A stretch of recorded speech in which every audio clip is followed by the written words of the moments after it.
Let's be very clear. Respectfully, are you a trans person? I'm not.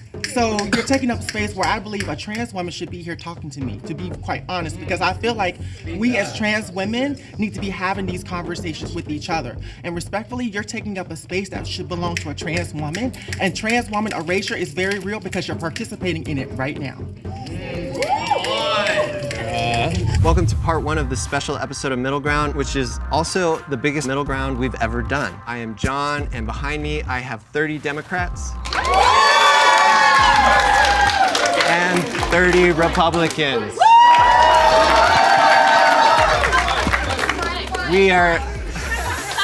Let's not fight, let's debate.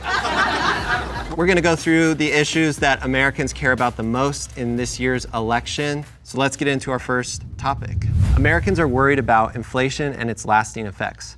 How can the US government strengthen our economy? All right, we're gonna start with the Democratic side. You have 5 minutes to select a representative that you think best represents your side's perspective on this issue. And they will go forward and they will debate a representative on this side in the middle. Yeah, so I have an economics degree and I debate this for 6 hours every single day. It's kind of my specialty, so I would recommend putting me up there to be able to go against them on the data statistics and economic arguments because they're very weak on them, very, very weak, and it needs to be called out. Hi, I am not a capitalist. I'm a Marxist. And say, I think that we are in late stage capitalism. I think that our country will continue to just die and be atrophied by what we are continuing to do, the way that we are exploiting the working class. I think that we can't continue on with this. So my economic model would be to abolish this economic model and create a new one. Thank you. Sounds like you guys have some people to vote for. Favor of the first gentleman, raise your hand. Parker. That's a majority, so Parker has been selected for this topic. All right, now I ask that this side, now that you've selected your representative, we're gonna switch to the Republican side. You have 4 minutes. You're gonna manage this time as you see fit. All right, before everyone raises hands, if you are confident in economic issues, please raise your hand right now. Only if you're confident. Thank you. Okay, there's 2 right now. I'll give you a minute. Go ahead. I don't have a degree in economics. In fact, I didn't even go to college. But I spent 4 years living in the greatest economy we had seen in this country in decades. I saw the amazing things that happened thanks to the Tax Cuts and Jobs Act, and I saw the record low unemployment for my community and for our country as a whole that we saw during the Trump administration, and I'm ready to defend those policies against somebody who thinks they know better than me. Thank you. Yeah, I'm married. I have children. Because of what the Democrat Party has done to America, my wife and I are not having any more kids, and we'd love to have a lot more. We saw how, something simple as like formula, we couldn't find that in the beginning of the Biden administration. It was going to the border. Why was it going to the border? Was it on our shelves for our children? Little things like that. I've just noticed formula going up, clothes, diapers have gone up like crazy, and it's just difficult. You can't have a kid, you can't buy a house. Interest rates are 6.5% with the cut? That's unbearable. Okay, raise your hand for Chandler. All right, Chandler versus Parker.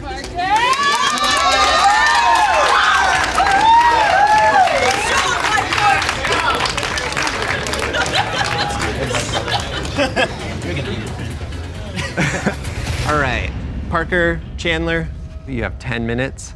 Let's see if we can find a middle ground statement that you both agree on. For sure, yeah. So, people on the conservative side don't really know how inflation has been caused. It happened globally in Africa, Asia, South America, Central America, Europe, everywhere around the world. So to say it's caused by the Biden-Harris administration, I think isn't true at all. Biden-Harris signed 4.3 trillion debt-related spending into law, 2.2 trillion non-COVID related, whereas the Trump administration had 8.4 trillion overall, 4.8 trillion non-COVID related spending signed into law. So if we're going to talk about the effect in terms of spending as it relates to the economy, Trump had a worse effect on inflation if you're referencing that. Secondly, Trump's proposed policy in terms of tariffs would absolutely cause inflation. Economists on the left wing and the right wing agree on this. This is vast across the board, almost a consensus in economics. What would you target as the direct point of beginning when all this inflation kicked off? Would you connect it to COVID-19? Yeah, the effect on supply chains. Okay, and are there any specific Trump administration policies you say, or you mentioned spending? Tell me a bit more about this. I want to hear it.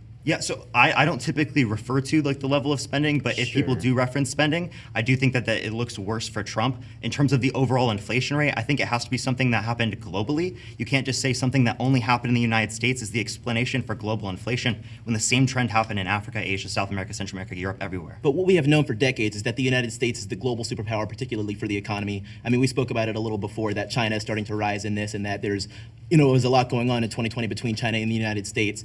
Would it be not ridiculous to say that COVID-19 between China and the United States had a big impact on inflation, and then we had the changing of the baton between the Trump administration and the Biden administration, and we had the Inflation Reduction Act come in when the inflation was starting to go up, and we saw it almost multiply after that? Wouldn't you say that there's any connection there? No, actually, when the Inflation Reduction Act was signed, like a bit after inflation started to come down, I'm not saying it's because of the Inflation Reduction Act. I actually think the Inflation Reduction Act had a marginal effect on inflation. Reports typically say around 0.1% reduction, right, in the long term, which the main point of it was for like foreign energy, right? Because it is the case that if we build up our production of energy in the United States, we're less dependent on foreign oil, so we don't rely on that. Also, it was deficit reducing. To say that that was the cause of inflation is utterly absurd. Okay, well, let's talk about energy. In January of 2021, Joe Biden got into office and he campaigned almost confusingly so, one day for fracking, one day against fracking, one day for energy independence, the next day against energy independence. We saw him get into office and sign numerous executive orders that forbade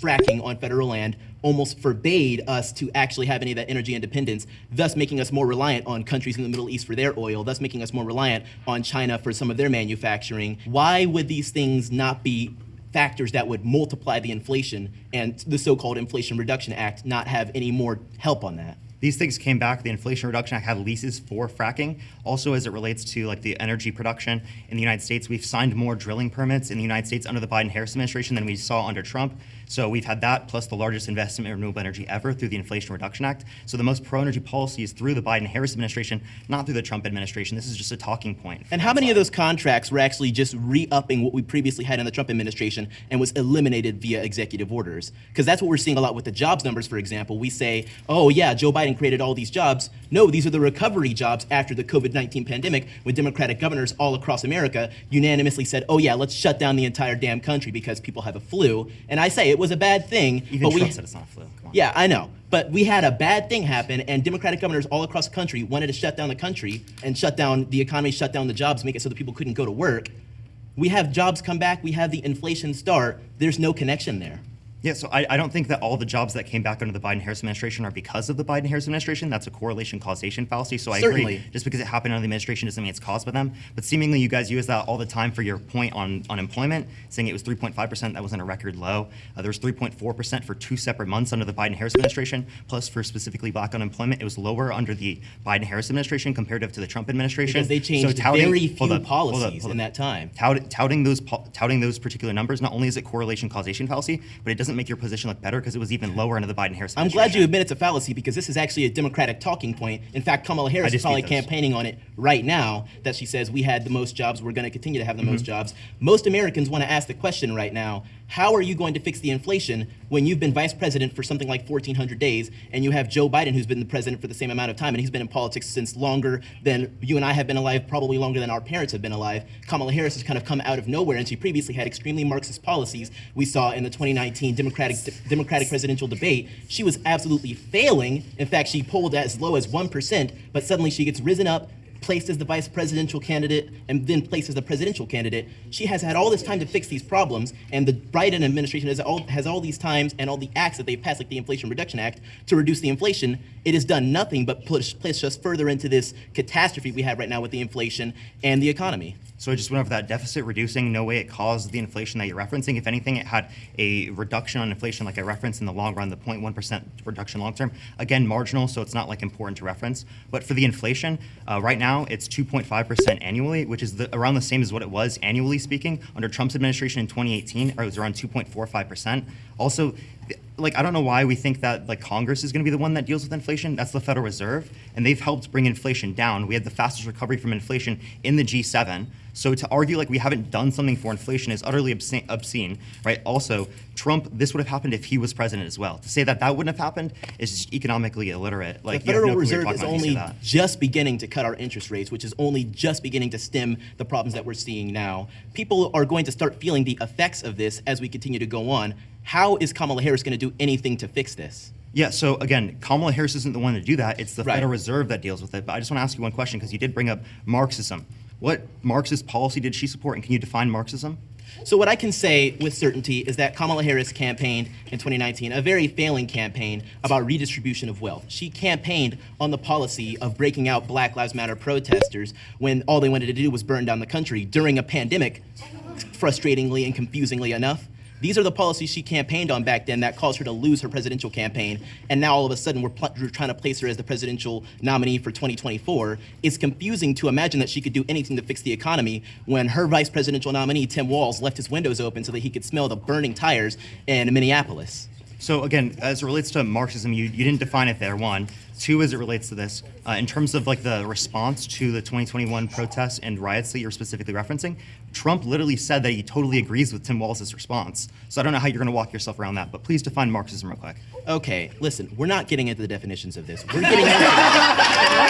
getting into the economy. So you don't know what Marxism is? We're getting into the economy. So what is Marxism? Okay, Marxism. Why do you want me to define this for you? Because you want said me to get a Marxism. You said dictionary? she supports Marxist policies. I'm asking, what is Because Marxism? we had somebody on your side saying we need to destroy our entire economy so that we can rebuild it from the ground up. That's what And that's a Marxism better is. position than what you just said, because you can't even define it. Like, what is it? Do you want to define it? Yes, yeah. Marxism Go ahead. is an economic and political philosophy specifically targeted at looking how capitalism affects how people engage socially speaking. And it's associated with things like socialism and communism being a stateless, classless, moneyless society, and socialism being when the workers democratically control the means of production. So if you want to talk about what these terms are, let's talk about it, but for what they are, not just like some buzzword that you're referencing, because Trump says it all the time. Because he said that Kamala Harris deserves some MAGA hat, but then also has Marxist policy. Does she have his policy, or is she a Marxist? Which one is it? You can't have both. I'm gonna just stop you guys here. You have a minute and a half. Marxism Make one aside. point before that? Sure, you can start us off, but I want you guys to start. I'm nudging you towards offering compromises. What's a middle Sure. ground? Yeah, so my specific offer for middle ground would be things like let's expand access to healthcare, let's expand access to childcare, let's make housing more affordable by the $25,000 tax credit for first-time homebuyers for new homes to build up supply in places where people want to live. For small businesses, a $50,000 tax cut in terms of the deductibles to reduce their taxable income to make it easier in the first year for businesses.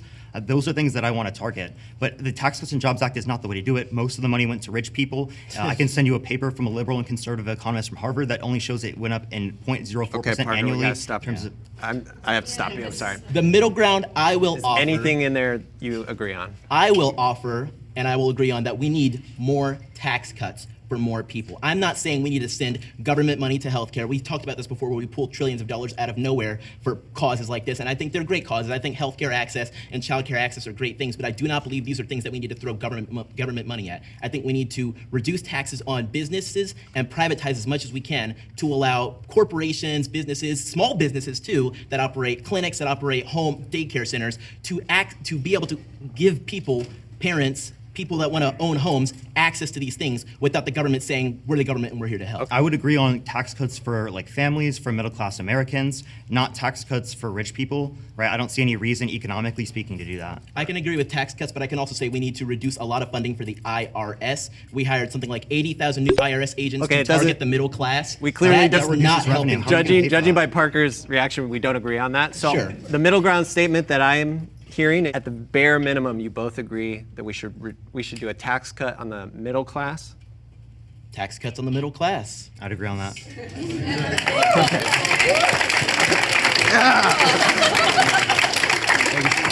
Tax cuts. Yeah.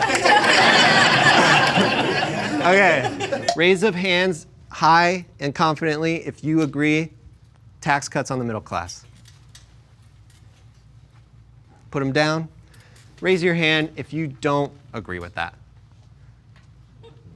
Okay, let's hear from a disagreeer on that side. So personally, I feel like a tax cut to the middle class wouldn't help us. If I'm being honest, as a Marxist, as a person who is extremely skeptical to capitalism, I don't understand how a tax cut is going to really help me when I still can't take my son to the doctor. I don't understand how a tax cut is going to help me when I still can't put food in my pantry. So I think that the taxes that we pay go towards services that people use and that are the lifeblood of our communities. We need to be interdependent on each other. We need to bring each other up. We need to bring families up. I don't think that this hyper individualism of I need more tax cuts, is really the answer. I think that community is the answer. And like I said, a tax cut isn't going to help me get those things. That is a lovely sentiment. I don't know how you legislate community. And in the meantime, there are real families who need help. And so I love this in theory, but this country is already so divided that like I don't know that will actually happen.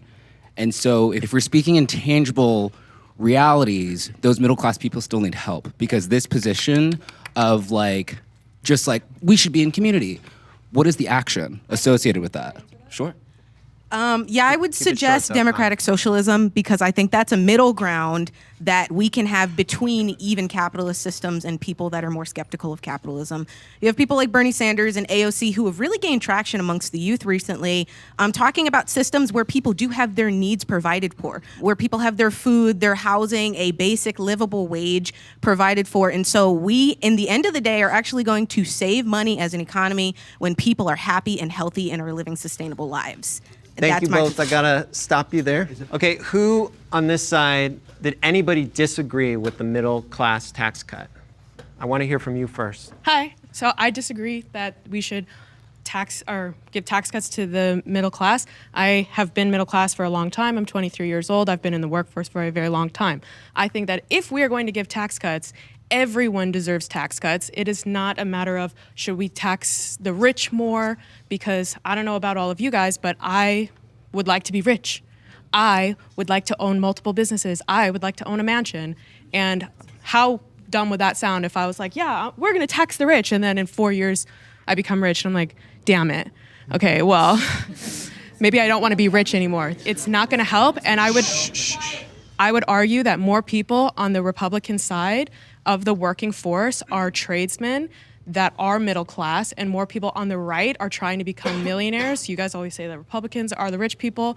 I would argue that especially in this Generation Z, more people are making money online and they're rich. So it's laughable that you guys argue for tax cuts of the middle class when you're not the middle class. Okay, so if not middle class tax cuts, what's a solution that you want to throw into the hat for fixing inflation, improving the economy? I would say stop spending money overseas when we don't need it. I have a husband who has a whole entire family living in Ukraine, and Zelensky is an actor and he likes to be rich and his wife likes to be rich, and we do not need to continue funding. So you're saying cut, I just have to cut you off just for no worries. time. So you're saying cut spending on other spending on outsourcing things in the United States, keep the money in the United States to better our civilization. Yeah, so I'm actually going to agree with the whole sentiment as a Republican of tax the rich, but the very richest people are people who are keeping their money on offshore accounts, and that's why they're not being taxed, because they're not operating within the United States. So I would like to propose nationalism as an alternative to this whole free-range capitalism we're doing, because if the world's top billionaires, many of them who are making most of their money in the United States, were to actually pay taxes, then maybe none of us would even have to. Are you in agreement with the middle class tax cut? Yeah, I'm in agreement with that, but I'm just saying I agree with some things on their side. So for time, we got to move on. Thank you, guys. This is our next prompt. Is systemic racism still an issue in the U.S.? We're going to go to the Democrats first to choose their speaker. Yeah, I think I would like to talk on this topic because I come from Nigeria, where the majority of the people there look like me. So I could also use that as experience to talk about how that differs in America and how like the ingrained systemic racism affects people of color in a way that it doesn't in racial sameness nations. So yeah. Hi, my name is Connie. I would like to speak on this issue particularly because I have a lot of intersection in my identity as a Black and Native American woman, and I am also a victim of police violence. I'm a woman who has a mixed race son who is Black, so I think that I am very qualified to speak on this. I do BLM stuff. Before we take a vote, I would just like to say that I used to be a conservative. I used to be a Black conservative, so I am also very well versed on these arguments. I would also like to say I'm very interested in the theory of racism. I love people like Angela White Davis, so I can speak from that front. Thank you. Okay, I'm gonna start the vote. Nigeria, raise your hand, everyone. 1, 2, 3, 4, 5, 6. Okay, great. Connie. It looks like Connie has the majority. Okay, done. All right, we're going to move to the Republicans. You have 3 minutes to select your speaker. All right, if you are confident on race relations in America, please raise your hand.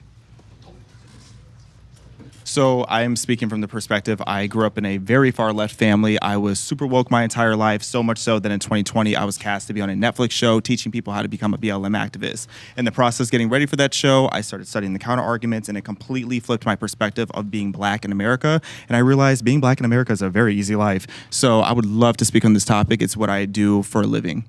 All right, I feel like I'm best to argue this topic because I'm black in America. I experience it every single day, and it's what created my political views, and I feel like I'd be pretty good up here discussing this with somebody. So personally, my vote wasn't going to be for me. It was going to be who I think should go. We have Connie on the other side, who is a previous conservative black woman, so I think for honestly fairness sake, we should have someone who is a previous left-wing black man. I think that would be a great topic and discussion to have. So who votes for Xavier? Raise your hand. All right, Xavier's the speaker. Connie and Xavier, let's come to the middle.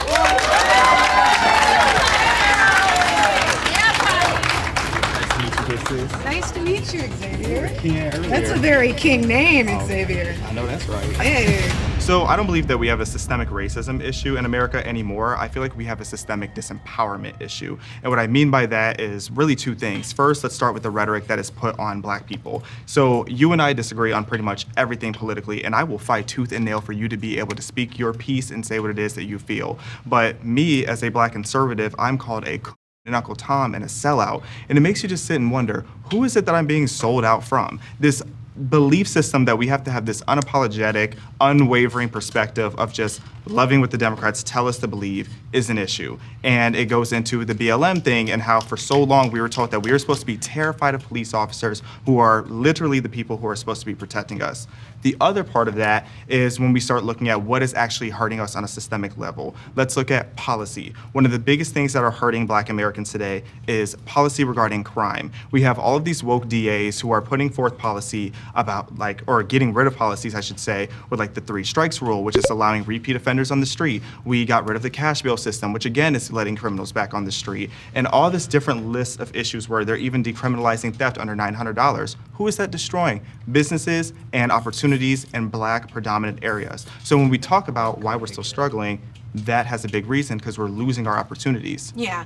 I would just like to say that I empathize on every position that you have that you explained to me, especially when talking about people calling you names, people saying really mean and nasty things to you, demeaning you because of your race, I would argue.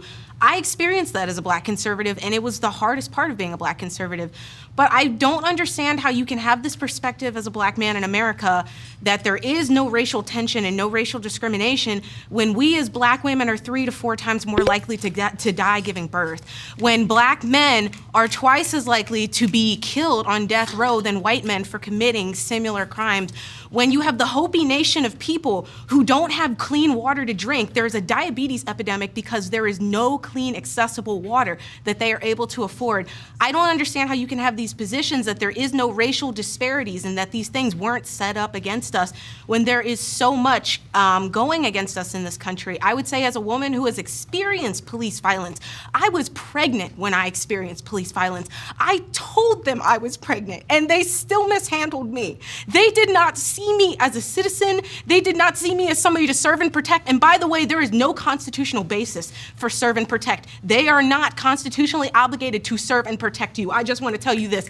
I told them I was pregnant and they still mishandled me. They didn't see me as somebody to protect. They saw me as a... That's what they saw. So a lot to unpack with that, and I'm truly sorry that happened to you. I think one thing to start with the middle ground that we can agree on is that, or two things really, is that there is still racial tension. Now, if that's a systemic thing, I wouldn't say.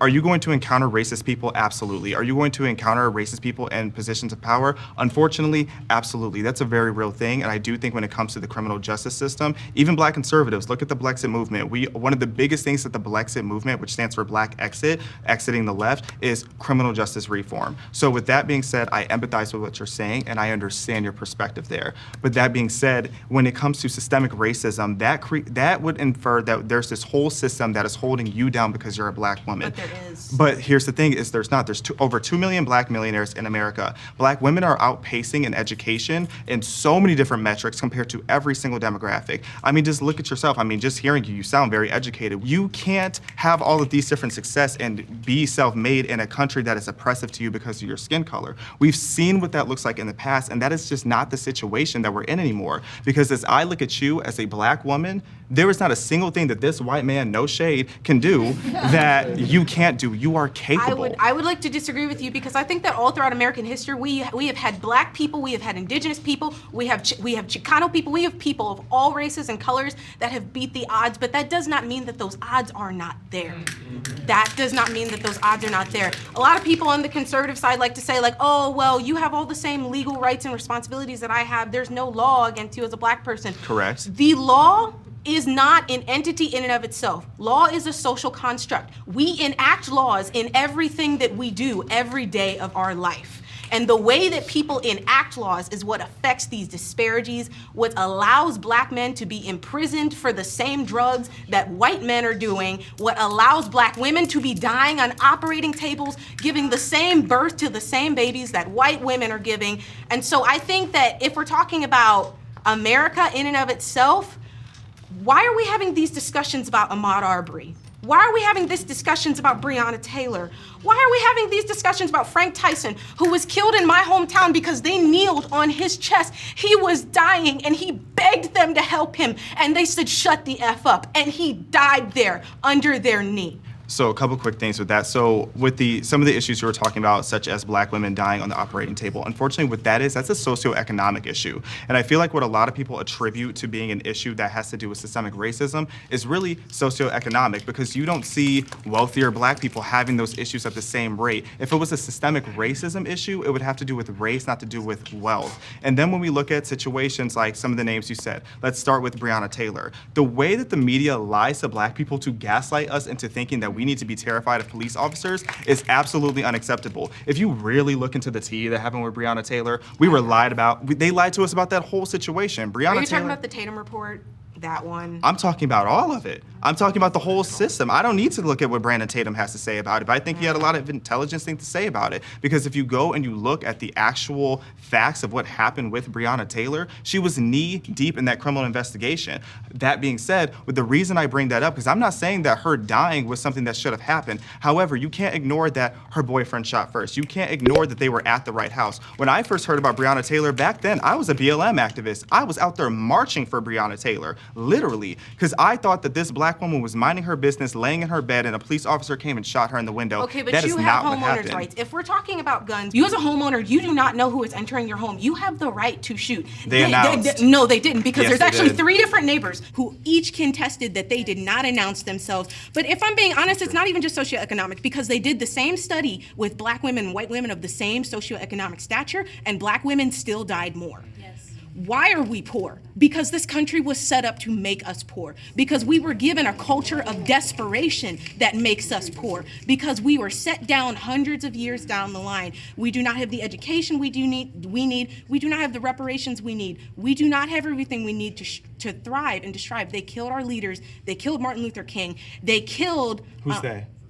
I'm talking about the CIA, the FBI, the American government. That's T. That's T. I actually have a middle ground thing that she Yeah, just yeah. said. So let's let Connie start, and then you respond. What's a middle ground you want to offer between the two of you? I think I would agree with you that the black community and many communities of color are currently suffering a crisis. What I would say I agree with you on is that black people were essentially set up to fail in this country. But the thing is, if we're really going to get into it, who set us up to fail? The Democratic Party. I mean, if we look at everything just from the welfare system, are you familiar with the whole origin of that? And then a lot of people try to say, oh, they switched sides. No, they didn't. That is a myth. But when you look at the welfare system, it was set up to keep us poor. I'm not hearing any overlap. I'll give I you heard a lot.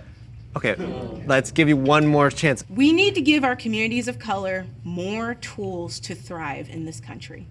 I think we need to give all Americans more tools to thrive in this country. And I think that we've already given Black Americans so many. I mean, just look at affirmative action and DEI, but no one wants to have that conversation. Affirmative action actually benefits white women the most. Oh, I've seen. Trust me, I know. But it's still helping Black people too, because you can see Yes, Black but people it who should benefits not white be in the women colleges that they're in, they're there. To find a middle ground with you, I do think that there is still more progress to always be made in our country when it comes to healing racial relations. I don't think that we need to do things that are too artificial to get there. I don't think we need to give anyone special treatment. However, I think we need to put more tools and resources in the communities that need it most. I would just have to disagree with that prompt. I don't think it's special treatment when white people have had special treatment in this country for over 200 years. I'm sorry, you can scoff all you want, but it's the truth. And you know it's the truth, so I'm sorry. Okay, so we're going to put a pin in it. It's basically, I feel like we heard a good summary of both of their perspectives, so we're just going to take their perspectives. So, based on those statements that we just heard, raise your hand if Connie's statement resonated with you more. Okay, anybody on this side disagree with Connie? I appreciate your respective standpoints on how you both handle this, and I think you both had some great points, and I agree. I can say as a woman of color, this is a very nuanced topic, and I think you guys made some great points. And I think it was a great dialogue that needed to be had. That said, so I will just say this to make it quick. When you're privileged, equality often feels like oppression. So my thing with why I don't agree with Connie, because that's what we're talking about, right? We're not addressing this gentleman's yet. Okay, so why I don't agree with Connie, although I appreciate your offering, is when we say we need to give the African American community more tools, it's not about giving us anything. Our ancestors built this country, and there's people still benefiting. So what we're owed is reparations, and people seem to have an issue with that. But why is it an issue when the Japanese got it, when people of Jewish descent got it, as they all should? So why, when it comes to us, we're not asking to have anything but what we deserve? So I don't think we should be given anything, because yes, I am educated, and I will succeed in spite, as I said last time I was on here, of systematic oppression. But it is very real, and we talk about scholarships. Nobody talks about legacy scholarships, right? Where if you're somebody in your family line, your parents went to that school, usually of an upper echelon, you automatically are admitted. So nobody talks about that. So that's why I don't agree. But thank you for holding it down up there and representing your point. All right, and then let's hear from somebody who agreed with Connie. I do agree with you, Connie. From my perspective, I'm Latina. I'm Latina American. My parents came here from Central America, and what I see in my communities is just devastating. I'm from the Bay Area originally, and a very predominantly Latino community is Menlo Park. Menlo Park is currently sinking because these people are built houses on marshes. Because the houses that were built a long, long time ago over there were built by white people. And then what happened was the, quote, white flight, when there was more Black and brown people coming into the Bay Area, coming to Menlo Park, the white upper echelon people moved, and they built a highway in between Menlo Park and what is now known as Palo Alto, which is also a Spanish word. But what I'm seeing right now, the schools, if you look at the highway, there's upper echelon schools on one side, and then schools that are just underfunded in the dirt on the other side, and that's affecting my people, so I highly resonate with you.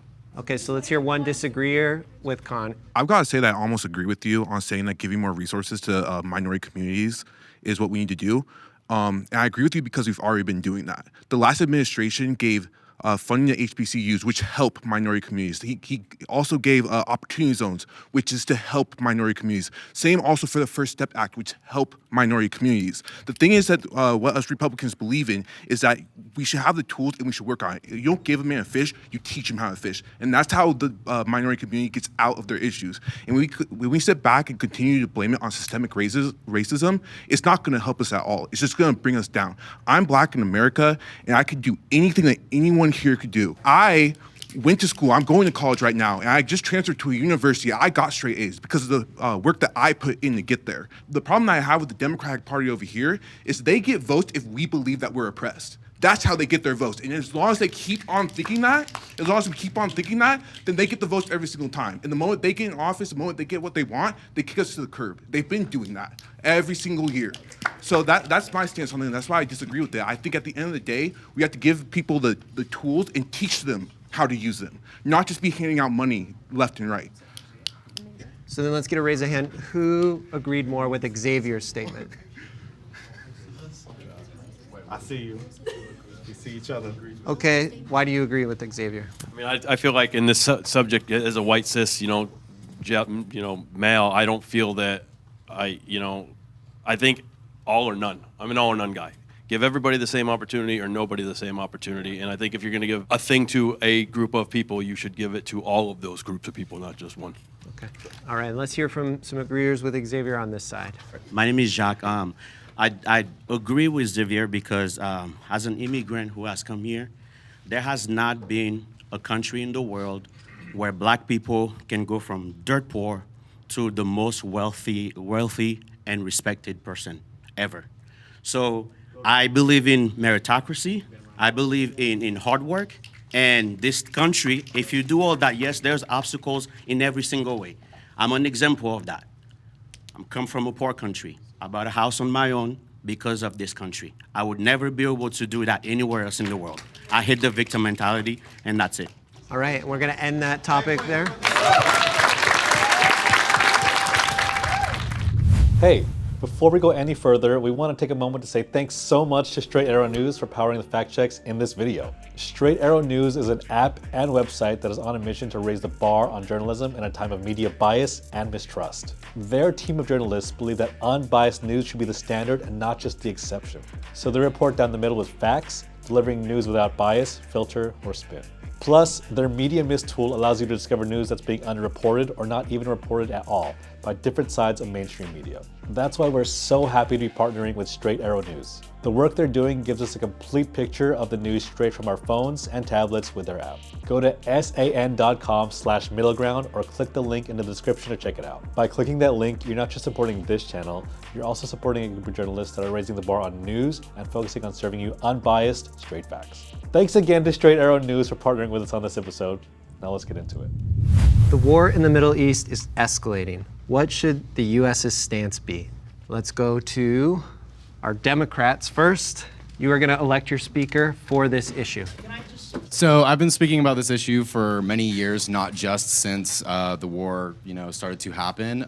I believe that the United States has allowed Israel to act with impunity for too long with our direct aid and support. It is against U.S. law and international law to supply weapons to a country that is violating international humanitarian rights, which is something that I can demonstrate that the U.S. State Department has empirically shown via their agencies. I diverge from the Biden-Harris administration on this, but I also do believe that Trump would be worse on this issue.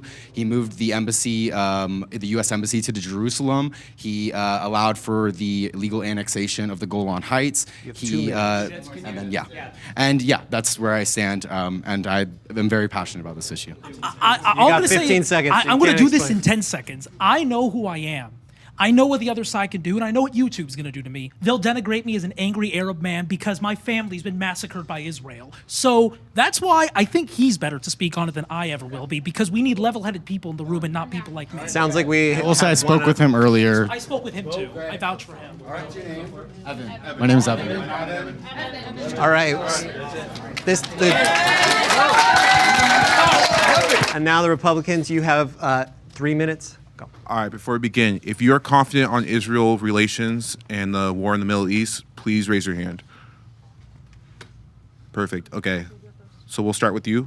So I think everybody on this side can agree that we are America first. That's why it's important to emphasize that this is an American issue. We still have hostages over in Israel. I've gone there 3 times in the last year to educate myself on this. And what I've realized is they are our most consequential ally and we need to stand by them. However, as much as I've educated myself on it, someone I've learned so much from is Dr. Sheila. So I would love to see you take this topic. So I think this is a really important conversation to be having, especially on the eve of October 7th. And I have been speaking on this topic for 4 years now. I am a Jew. I did escape Iran under gunfire to come to this wonderful country who's given me the ability to have freedom of speech, freedom of thought, and freedom of religion. And I do think I am the best qualified person. And I am so excited to educate you on the word genocide as well. Sheila, raise your hand. All right, looks like a majority is supporting Sheila. So we have Evan and Sheila. Come forward to the middle.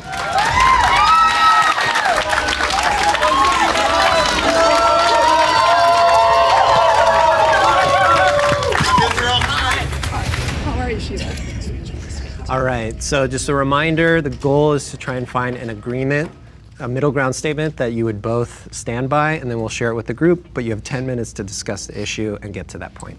Yeah, so I think one thing we can agree on is that it is against U.S. law under the Leahy Law and the Foreign Assistance Act to supply military aid to a country that is violating international law abroad. And we know from the U.S.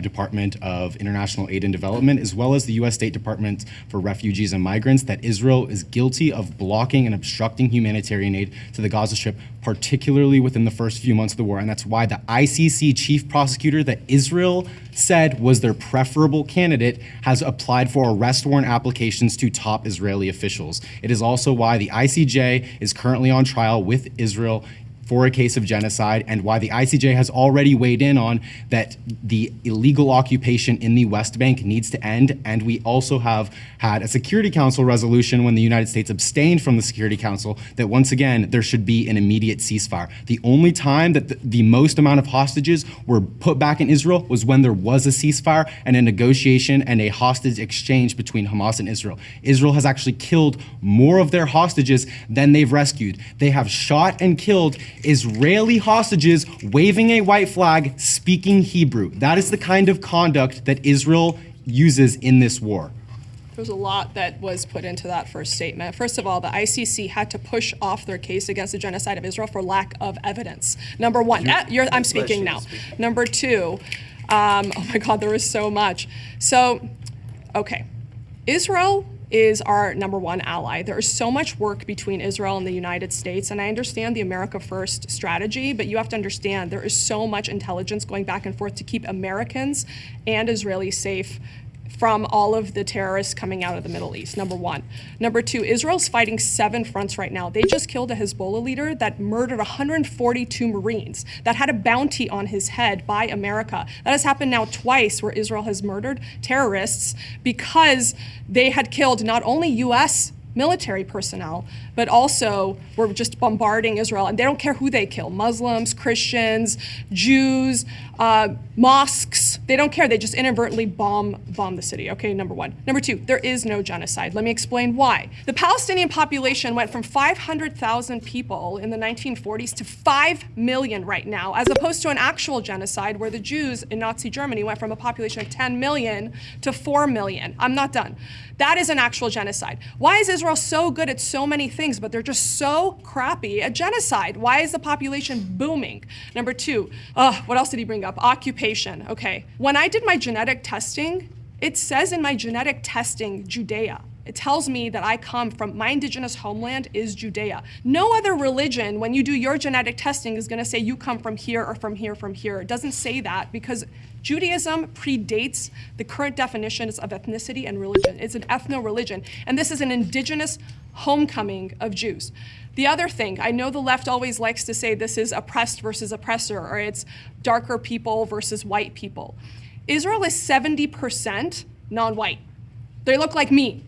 Okay, they are people of color that have returned home after being sent out from all other places. If you look at the populations of Yemen, Syria, Jordan, Egypt, where hundreds of thousands of Jews used to live there, and now there's less than 50. And in a lot of states, 1 Jew left. So don't talk to me about apartheid.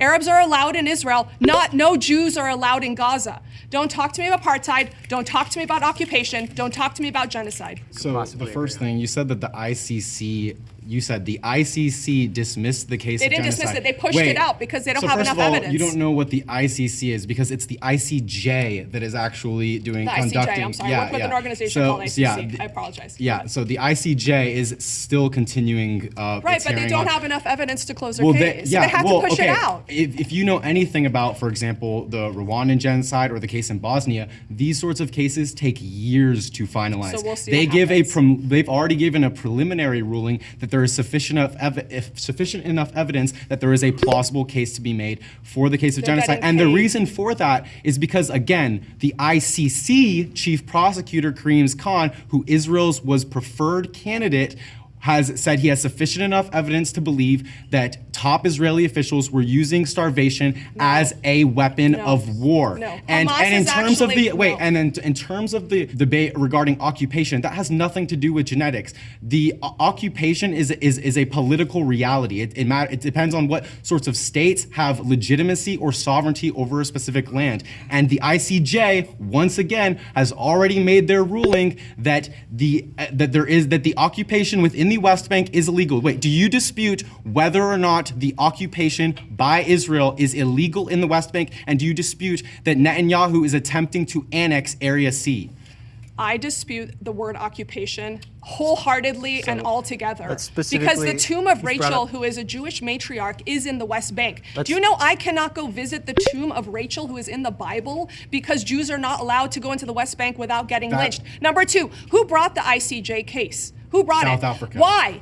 Because they were going broke. There was about to be literally a coup against them, and Iran came and said, "We'll pay your debts if you do this for us." So Okay. I just want to. And then, but a ton of other countries have joined the ICJ. Because they're case. anti-Semitic. Look at the UN. I want to. Don't laugh. I come from this. Quiet. Sheila, I want to. Can you just clarify your opinion on the settlements in the West Bank? So I think that everybody should be able to live in these areas. I don't think there should be parts of Israel where Arabs cannot go, and I don't think there's parts of Israel where Jews cannot go without fear of being lynched. So these things, there's no reason why we can't live together. And I'll tell you why the reason is, maybe this is our common ground actually.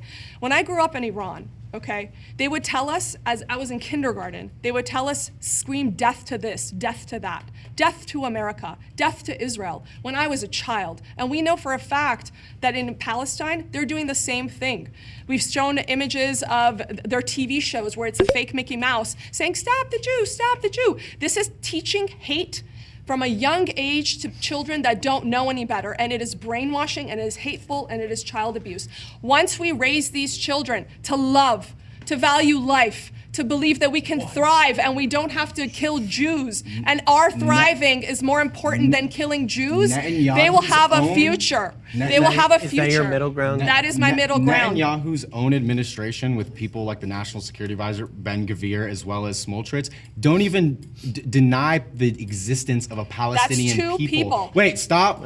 I let you speak. Go ahead. In terms of where we may find a middle ground, I do believe that, yes, I believe in freedom within the land and also equal rights within the land. Absolutely. And that entails in the dismantling of an ethno-state that is centered around prioritizing the religion and ethnicity of one indigenous group over another. What about all of the Muslim ultimately lands? What about North Africa? You- What about all of the Middle East? They're not Palestinians. Okay, they're not but what about Palestinians. those They're states? they're Would you different say the same people. thing? Those are ethno-states? Would you want to dismantle those as It well? seems like we're derailing. No, there's double standards against Israel that they're not against any other Does country. does Israel have an explicit demographic issue and that they would not accept an Israel that is majority non-Jew?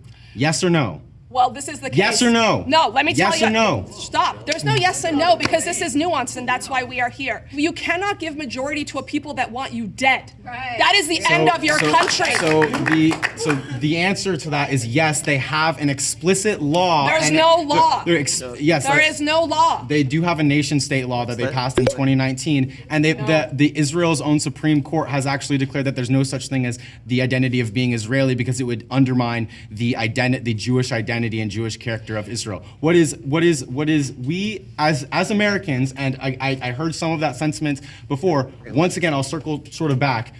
And I never heard a response to any of the initial points I made. Yeah, but we don't have time. Just what are you trying to state? That the U.S. should not be supplying weapons and aid to a country explicitly violating international law. We know for a fact the occupation is against international law. The ICJ, which is the highest court of land, we has don't already agree ruled on here. that. But what were you saying about an individual state with equal opportunity? Yeah, a secular, binational state where there is equal rights and freedom of movement for all those within the land. Where can Arabs and Muslims in Israel? They're physicians. You know when all the physicians got pulled into the war? Guess who was the physicians in Israeli hospitals saving lives? They were the Arab physicians. There's Arabs in the judiciary. There's Arabs in the government. Show me that in Gaza. Show me that in Gaza. Show me that in the West Bank. Wait. Okay, there's plenty of disagreement. I think that's very clear. Respect both of your passion, but it does sound like there could be some middle ground on one state solution with equal representation. I'll let you both take a swing at that. I'll take a swing at that. Knowing and coming from the Middle East and knowing what they teach children, the only way that there can be a one state, the only way that there can be peace in that region is when you stop teaching kids to hate. And the same thing we did in Nazi Germany with denazification and de-radicalization of the youth needs to happen to these innocent children in Gaza and the West Bank to teach them that their lives and their ability to thrive and their opportunity matters more than killing Jews. Yeah, I believe that the best and most effective way of de-radicalizing people is not giving them a reason for armed, violent resistance, which is an end to the occupation and an end to the human rights abuses, and in granting Palestinians full autonomy and sovereignty over their homeland. Even if it means your children die in a bomb? No, I don't advocate the war, you do. No, I don't. We never started a war. Stop. We never started any wars. I'm gonna give you- Never. This is not a war we wanted. I'm going to give you both one more chance. Every war was started by the Arabs. Every single one. Okay. As succinctly as you can, a middle ground statement. It's de-radicalization of these innocent children that are being taught to hate from birth, which was the same thing that was happening in certain parts of Iran when I was growing up, and I've seen it firsthand. We need to teach our kids to love each other. We need to teach our kids I have to stop you thrive. though. I think we do have that. And then what would your statement be in the shortest form possible, Evan? That the United States shouldn't be supplying military aid to a country violating international laws and humanitarian rights abroad. Okay, so we didn't find middle ground here. I'm going to bring it back to open this discussion up. We're just going to focus on Sheila's statement first. We're going to hear agreeers and disagreeers there. Then we're going to move on to Evan's statement. Who here agrees with what Sheila said and would stand by that as the middle ground solution?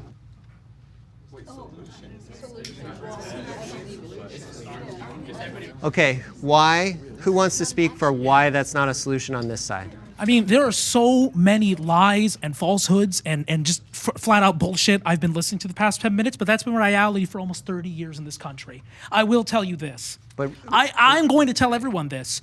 Who supplied Serbia weapons to bomb Bosnian children? Who supplied weapons to Serbia to bomb Kosovar children?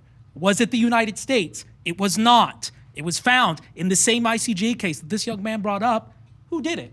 Israel was tacitly supporting Serbia by giving those weapons to murder people. gave In weapons El to the Salvador seven as well. proxies? I'm not Who gave debating weapons you. to the I seven am not proxies? debating. I am not debating this person. I'm Okay. not debating Zionists. Period. Okay, I will not do it. I hear what you're saying. Quiet. Listen, Let's reel it. I'm Reel going it to reel in. it in. Why is that? Why is I'm her going to reel it statement in. not a I'm solution? going to reel it in. I'm going to bring Quiet, it back. quiet. Why did I bring that up? Why did I bring that up? Why did I bring this up? Well, let me tell you why.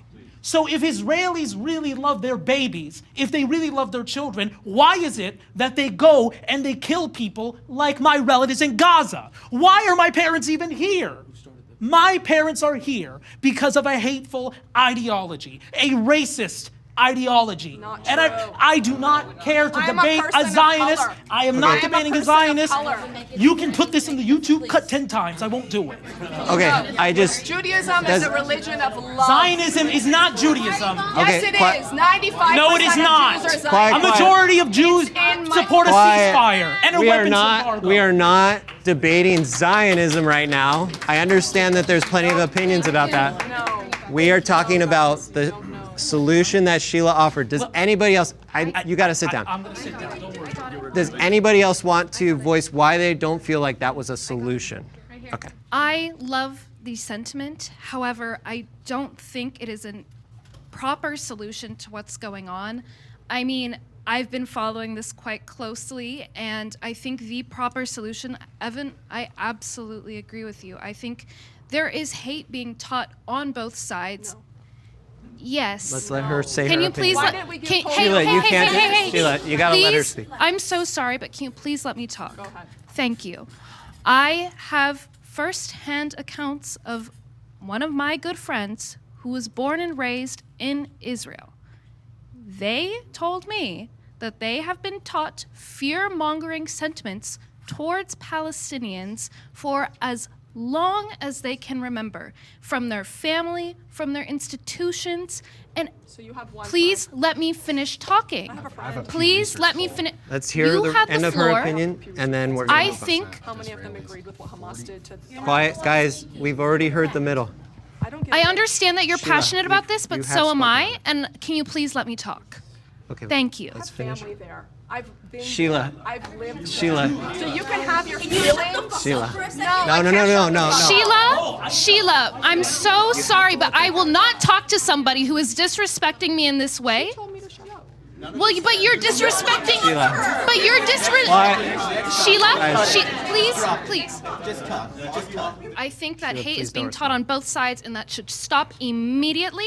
And I think both of your sentiments are great, and if we combine them into one, that is something absolutely that I would agree on. So one agreeer on Sheila's side, and then we're going to talk about. Well, yeah, I think the gentleman that stood up shows exactly the problem and exactly what Sheila is talking about. Why- Because why- he won't even come to the table with a Zionist. Like, that is so hateful. Like, the whole point of this series is to get people to sit down to talk about the hard issues. And if we don't have the heart to do that with one another, then we're never going to get anywhere. And a question I'd like to ask is, who attacked who? It was Hamas that attacked Israel. They have a right to self-defense. And Hamas is supported by the Palestinian state. And so, I mean, they have a right to defend themselves. All right, so now we're going to see a raise of hands regarding Evan's statement.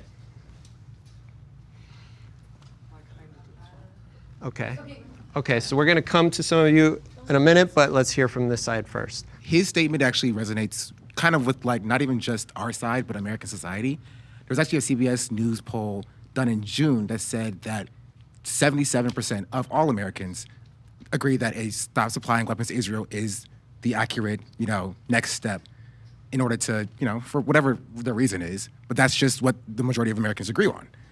And so to get to a ceasefire, exactly. And he also spoke to truth with saying that the majority of Israeli hostages were released when there was a ceasefire in place. And Joe Biden actually spoke out and said a few days ago that he didn't feel like Netanyahu is operating in good faith and he wants to get Trump elected. And so it's very clear that the next step forward to safeguard all lives in the region is one that is not a military solution. Because in history, no military solution ever has led to less deaths, less civilian casualties. There's no historical context for any of that ever happening. All right, so it was actually unexpected. I saw a lot of agreeers on this side. Who raised their hand and wants to speak to why? Okay, so I would hope that my statements do not come off as anti-anybody. I think, first and foremost, I'm America first. And I feel like when you consider our economy, when you consider the state that we're in here now, we just can't afford to fund any foreign nation for anything. So we need to bring all aid back home and worry about us at this point in time. And I think we all can agree on that. All right, let's hear from another agreeer. Really, this is stupid. The idea is stupid altogether. Israel is a sovereign nation, and we should defend our allies. What hits them will hit us. Exactly. So we care about our nation and our protection. That's our ally. We got to have our teams back and protect them when they can. And what's your name? Glenn. Yes. Can I push on you a little bit? Just saying. So Evan said, Evan said that he believes Israel is violating international law. That's convenient, right? But what's your response to that? Do you want Prove it. Prove it. So prove it. I did. Okay. No, you didn't. You just said a lot of words. You said words and stuff. You didn't prove anything. You don't listen to the No, words no, I you was didn't saying. prove anything. You So just we're said not words and stuff. We're not That's fine. engaging. I will slowly demonstrate to you and walk We're going to move on. Illegal immigration continues to be one of America's biggest concerns. How should America solve the current crisis at the border? You have 5 minutes to choose your speaker on this topic. It begins now.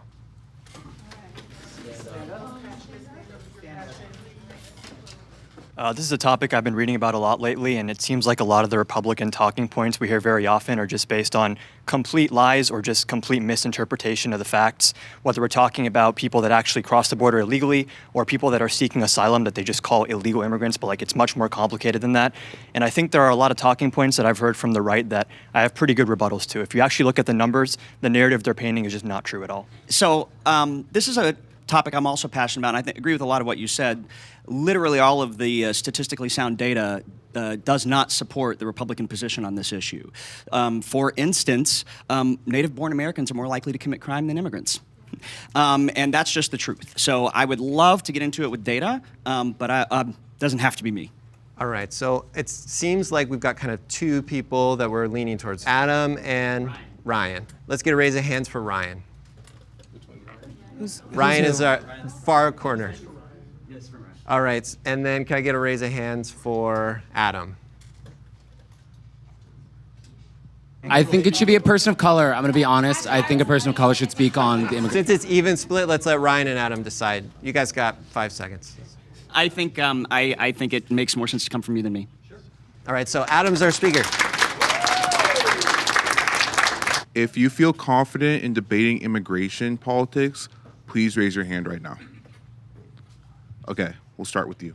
Hi, I'm Luke. I'm just going to be simple and realistic with you guys. This is my passion. This is my bread and butter. I work within human trafficking. I know a lot of the gang involvement that's going on at the border.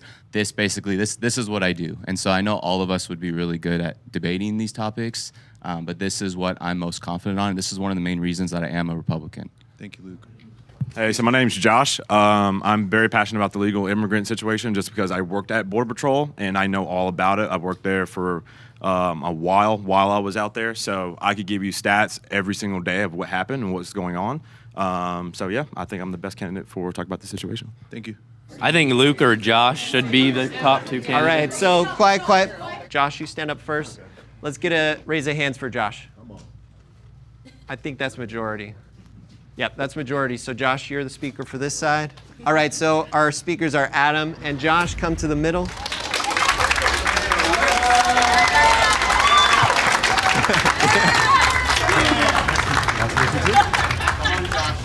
All right, Josh and Adam, you've both been selected by your sides to debate this issue. You have 10 minutes. Let's see if we can find a middle ground statement that you both agree on. Yeah, so I think it's important to start out by drawing a distinction between illegal immigrants and people that are seeking asylum. There's a lot of conflating that happens here, and people say there's millions of people coming in illegally. What's actually happening is that we have a lot of people showing up at the border who are seeking asylum, and because we don't have enough immigration judges, enough Border Patrol, which by the way was in the bipartisan bill that Trump killed, because we don't have enough of those people, we now have a situation where hundreds of thousands or millions of people are waiting to have their cases heard. I think there's something like 3 million cases right now on backlog. So if you want to fix this issue, the way is not with executive order, the way is by passing legislation. But unfortunately, we have a person in Trump who cares more about political power and playing political games with these issues and demonizing people than actually making the system more efficient, which is what the real issue here is. So for our standpoint, where the asylum and illegal immigrants, like it's the same thing. They're still coming in illegally. Like at the end of the day, if you're crossing that border and you're not signing documents, you're not trying to come in through that legal process, you're illegal and you're already committing a crime. And I feel like what Trump was trying to do was just slow the process down, but without that wall being up, for now, it's just unleashed hell on America and the whole entire process. So when I worked at Border Patrol, I worked with them. When we were standing on post and doing operations out there, there was about 100 a day, maybe more at different times, just because, wintertime, no one's coming through, it's cold. I've actually apprehended 3 kids, I would say teenagers. They were 15, 18, and 21. And they were out in the cold. Like, these kids don't know where they're going whatsoever. They don't have a map. They don't have anything. They're trying to go over these mountains in San Diego. And we're just like, hey, what are you guys doing? And like, hey, like, it's really bad down in Mexico. Like, we're just trying to get through here. And we don't, we're trying to just find safety, which, that asylum that, they want to get here, they just need help. But there's a process to that. And a lot of them just try not to go. I know it's a long process, but it doesn't have to be if we pass the bill. But at the same time, you want to defund police, which doesn't give money. I don't want to defund police. That's a straw man. But that's with what Democrats have done, which But you're have talking won. to me, not just Yeah, I understand. Most of the Border Patrol agents are Hispanic. They are some kind of nationality that is not. They're trying to help their people as well. So they go to Border Patrol, they put them in the back of the vehicles, they speak in their native tongue, and they're like, hey, like, there's a process to this. You can do this, but we have to do it legally, so we have to send you back.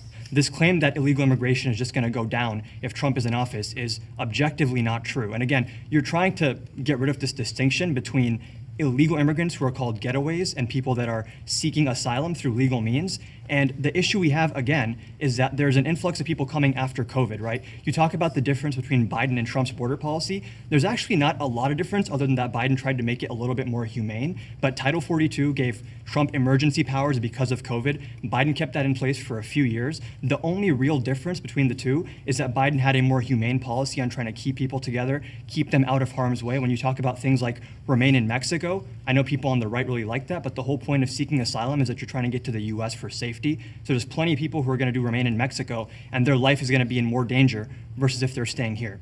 If you look at the bipartisan border bill that was suggested, if that had been passed, we would have had still a cap on people that can show up, but it would have been, I think, around 5,000, after which the president can say he wants to shut down the border or temporarily cease people from coming in. We have 3 million cases, again, on backlog. The issue here is not that Democrats want people to just flood into the country and eat all the cats and dogs. That's a made-up talking point, and it has no basis in reality. The fact of the matter is that we have a situation where, as people were saying earlier, the U.S. has destabilized a lot of other countries, and for other reasons as well, these countries are experiencing instability. And if you look after COVID, we had a skyrocketing of people showing up at the border. And the way you solve that, number one, is not by demonizing them. It's not by getting rid of the distinction between getaways and people that are seeking asylum. It's to make sure we have a system, which I think you should be able to agree, that is efficient in handling these cases. If we have more immigration judges, then all these people that are seeking asylum that are waiting for 1, 2, 3 years in the US, they're gonna have their cases heard sooner, and you're probably gonna see the number of people here seeking asylum go down as some cases are accepted and some are rejected, right? So the main issue we have here, it's a lack of funding, and funding can't come from the executive branch, it comes from legislation. And I think it's important to note that what Mitt Romney said is that Trump called Republicans, and he didn't say, I don't like this bill. He said this bill is gonna give Biden a win on immigration, and we don't want him to have that. So I'm not saying that you believe that, but the person that represents your party is playing political football with this, and there's no basis in reality to anything he's saying. Would you say that we should have more Border Patrol agents and more immigration judges to adjudicate these things? We do need both, but at the same time, you said defunding, we don't have enough funding. Right. That comes from legislation. Why haven't they passed that? Because Trump called Republicans and said, don't vote for this legislation. It was a bipartisan bill. It was written by one of the most conservative people in Congress.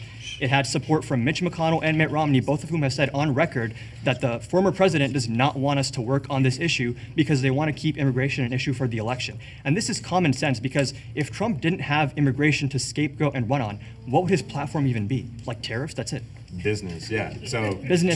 Trump is a businessman. Yes, he says some harsh things, maybe not the best speaker at times, but at the same time, he wants to create a better America, which I know you can agree on as well. Or I don't think he wants to create a better wants to try to create a better America. He wants to try to create a better life for finish his himself. statement, though. Okay, but at the same time, with that being said, this is about legal immigrants, and we know that the border is a very hard process. We can make that better, but at the same time, we need funding. You can't have anybody without that funding. I don't believe that Trump was trying to say, hey, I don't want to sign this bill because it's not going to fund them. He wants to fund the military. He's a big military guy. The Border Patrol is not part of the military. I'm not talking about the military. But with that being said, you're talking about asylum seekers and illegal immigrants. Regardless, it's the same thing. It's not. Because if they're coming in illegal, which are the asylums going through, are they marching down the roads of Mexico, which I've seen? They're either coming to ports of entry or other points at the border, and then people are going to ask them, are you in fear of your life? There's a certain standard they have to meet. Then they're going to have a case sent to an immigration judge, and because we don't have enough of those judges, these people are kept waiting in the U.S. for years. But anybody can say that down there, though. Exactly, and if you have more judges, the people that are lying about it will be dismissed. How do you feel about the wall? The wall, it's silly to me, because if you want to have better security at the border, you have more Border Patrol agents, you can have advanced technology to sense people coming in. And I don't think any Democrat is going to disagree that we want to have a secure border. What Democrats disagree on is mistreating these people, scapegoating them, making them all out to be cat and dog eating criminals. This does not do anything for anyone. And the thing that they also object to is that it's used as a talking point when Trump doesn't even want to solve the issue. All right, sorry to cut you off, but not everyone at the border is trying to, be harsh to them. So what you saw in the cages, that's Texas. Everybody has different leadership. They do different processing. So with the process that we went through, it was all humane. We put them in the back of a truck. We take them to one of the posts. We talked to them. We put them in a jail cell just because we don't know if they are gonna do anything crazy or anything like that. Does that apply to minors as well? Minor's different case, but like someone's in there with them, talking to them, giving them, candy and stuff like that to make them feel safe. Okay. But for the adults, it's different because you have those ones that that want to harm you and stuff like that. Okay, so we're up on time. So let's focus on middle ground statements. I'm going to let you two. What's something that you think you could both agree on? I think we can agree that Trump shouldn't have tried to sabotage the bipartisan border bill, right? We need more funding. Let's hear his response. I would say we do need more funding. I think there needs to be just a better policy of what can better just help America at this point, honestly. I think building the wall is a thing that is needed just to slow the process down. I'm not saying that is the only thing that needs to be done, but funding that wall and funding the protection of the United States. That's really Can I just add something in real quick? There's this TikTok of a guy just climbing the wall, so it's like, I don't know how hard that really is. It's very hard. I agree we need better security at the border, we need better treatment of people, we need better funding. I don't think a wall is a one-size-fits-all solution. I think it's another example of Trump being super reductive and acting like this one small thing is gonna fix all our country's problems. That's not true. All right, are you guys hearing any overlap? What are you hearing? More funding for the border. We just need to come together as people and not just emotionally, fight over everything. I think we just need to be civil and just agree that we need more funding for just America and the United States. All right, so I'm going to bring our middle ground statement back to the larger group, and we're going to hear from people on both sides. Who supports that middle ground statement?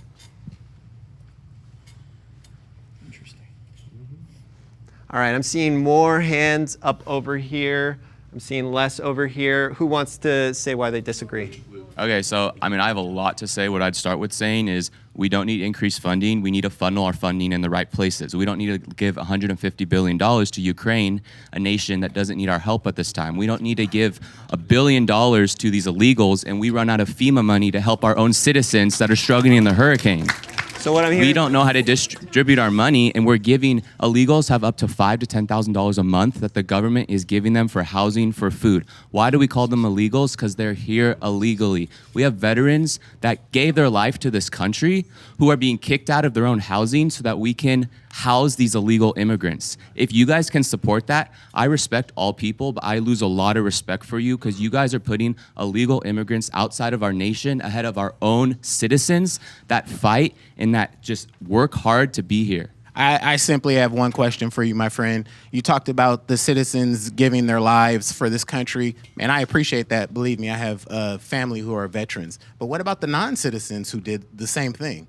Plenty of U.S. military are not citizens of the United States, my friend. Okay, I would just simply ask, do you care about the 14,000 murderers that are coming into our country? I will answer your question if you will answer mine. What do you think about the non-citizens that gave their life? I appreciate them giving their lives, but that is not what we're talking about, sir. That's exactly what we're talking about. No, what we're talking about is funding right now. What we're talking about is how our country does not distribute our funding properly. We use our own government tax dollars to pay for minors to get transitional surgeries that they don't I heard need. all the talking points. I'm just simply wanted to know what your view is. I appreciate their service like I appreciate anybody else's service. All I really have to say about this is that I feel like what's been happening recently on the context of immigration is that, I'm only 26 years old, so I'm like basically, I'm very young, I guess. But I remember a time back in this magical land, it was called 2020, where this man named Joseph Robinette Biden Jr. claimed he was going to give people who came to this country illegally citizenship. And now the conversation only 4 short years has turned into, well, the Democrats are actually the real border hawks. What? We're never going to convince people that we're going to be border hawks, unfortunately. That's not that. I don't believe in a universe or a context where that's ever going to take place. Can I ask? So I don't want to keep debating on the grounds of a right-wing framing. But I guess I want to ask you, why do you disagree with the proposed solution of just increasing funding? Well, I don't want to give funding to militarize our border further. The militarization of the border only really started after a place called 9/11. 9/11 was a time that was very traumatic for the Muslim American community. That was very traumatic for my specific community because we had our imams deported. We had people put on profiles. There's a mosque not far from where we're sitting today that had the FBI surveil it. Why am I going to empower people to militarize the border further? Thank you. Thank you. So I hear a concern about this funding militarizing the border. All right, let's hear from We do have to move forward, so I'm just going to have one more voice, and it sounds like Lori's it. Okay, so as far as the Senate bill, number one, it never passed bipartisanly. Bernie Sanders did not vote for the Senate bill. H.R. 2 did pass the House, and Chuck Schumer sat on it for over a year now. People are dying. Immigrants are dying on human suffering. This money, funding these NGOs, bringing migrants through the Darien Gap. There are 325,000 migrant children missing. Some found just recently working. A lot of them want to go home and they can't. Giving more money for human suffering and misery on the migrant side as well is not the answer to this. We need to secure the border. We need to know who's coming into our country. As he was stating, we have 425,000 criminal migrants in our country today, and no one knows where they're at. All right, thank you. We're going to move on to our next issue. Our next topic is trans identity. Different states have different policies, but what should the government's stance be on trans issues? I'm going to go to the Republicans first. So you have 4 minutes to choose your speaker. Really quick, only if you're confident on this issue, please raise your hand right now. 2 of you? Perfect. Or 3 of you? We'll start with you first. Hi, I'm Alyssa, and I'm a transsexual conservative, and I am studying to be a doctor and to be a psychiatrist, and I strongly am against children receiving gender-affirming healthcare services because I was a victim when I was a child. And also, I don't believe that trans women should be participating in women's sports. That should be separate. They should, if a trans woman wants to be in a women's sports, then they should only be in men. And thank you. Hi, my name's Chrissy. I am 21 years old. Funnily enough, I'm also studying to be a med student. I'm studying to be a nurse.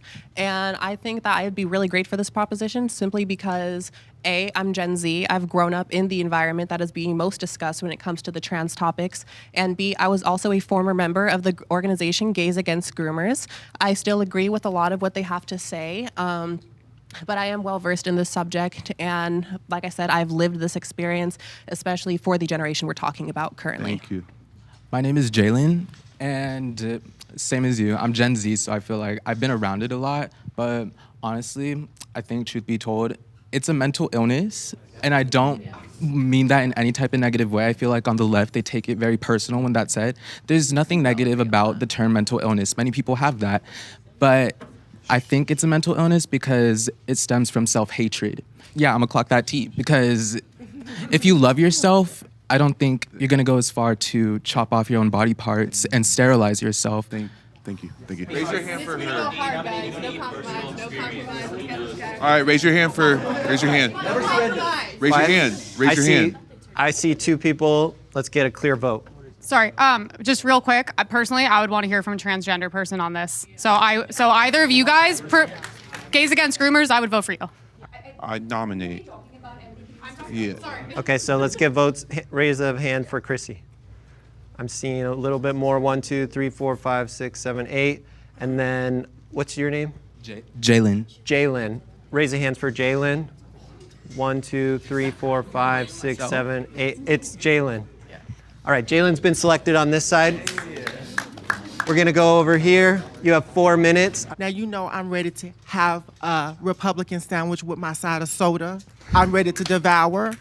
Let's go. I'm a black trans woman. I live this experience. I'm a big believer that the trans experience is very expansive and not narrow-mindedness like what the Republicans think that we are. So I think I'm your best girl. I'm ready to shake it up. I just want to say, you know, as somebody who's on the trans spectrum myself, I think more people should consider that gender is a personal issue, and whether or not you choose to discuss your gender is entirely up to you. And if more people were educated about gender expression versus gender identity versus pronouns, and if you knew what gender dysmorphia was, I think more of you would realize that you have mental illness than you think, if that's how we're going about it.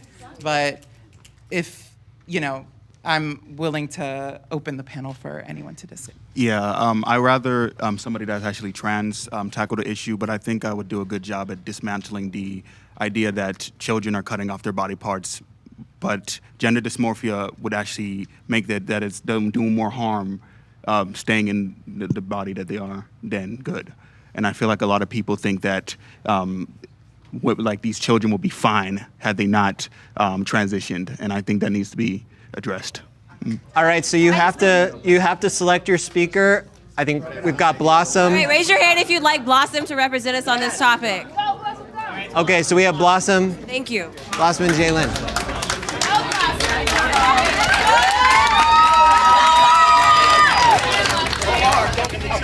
Nice to meet you too. All right, and then quiet.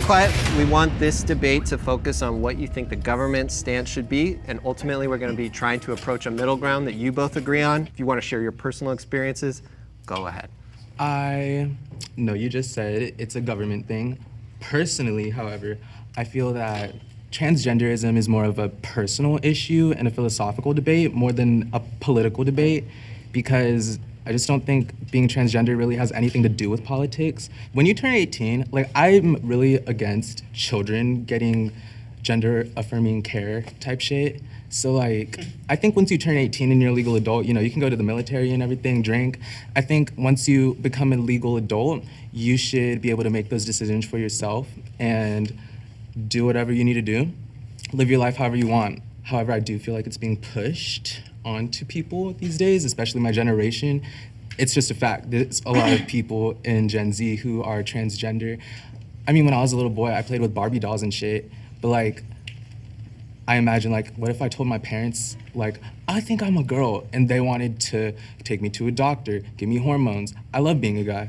And it's something that children experience at a young age, but I think as they get older, they mature, they grow into their own. I don't think that's the experience for everyone, you being an example. But I think the government should not be allowing kids to run away from their homes, tell their teacher to call them a different name, refer to them as a different gender, and not even let the parents know about it. I don't have any hate in my heart.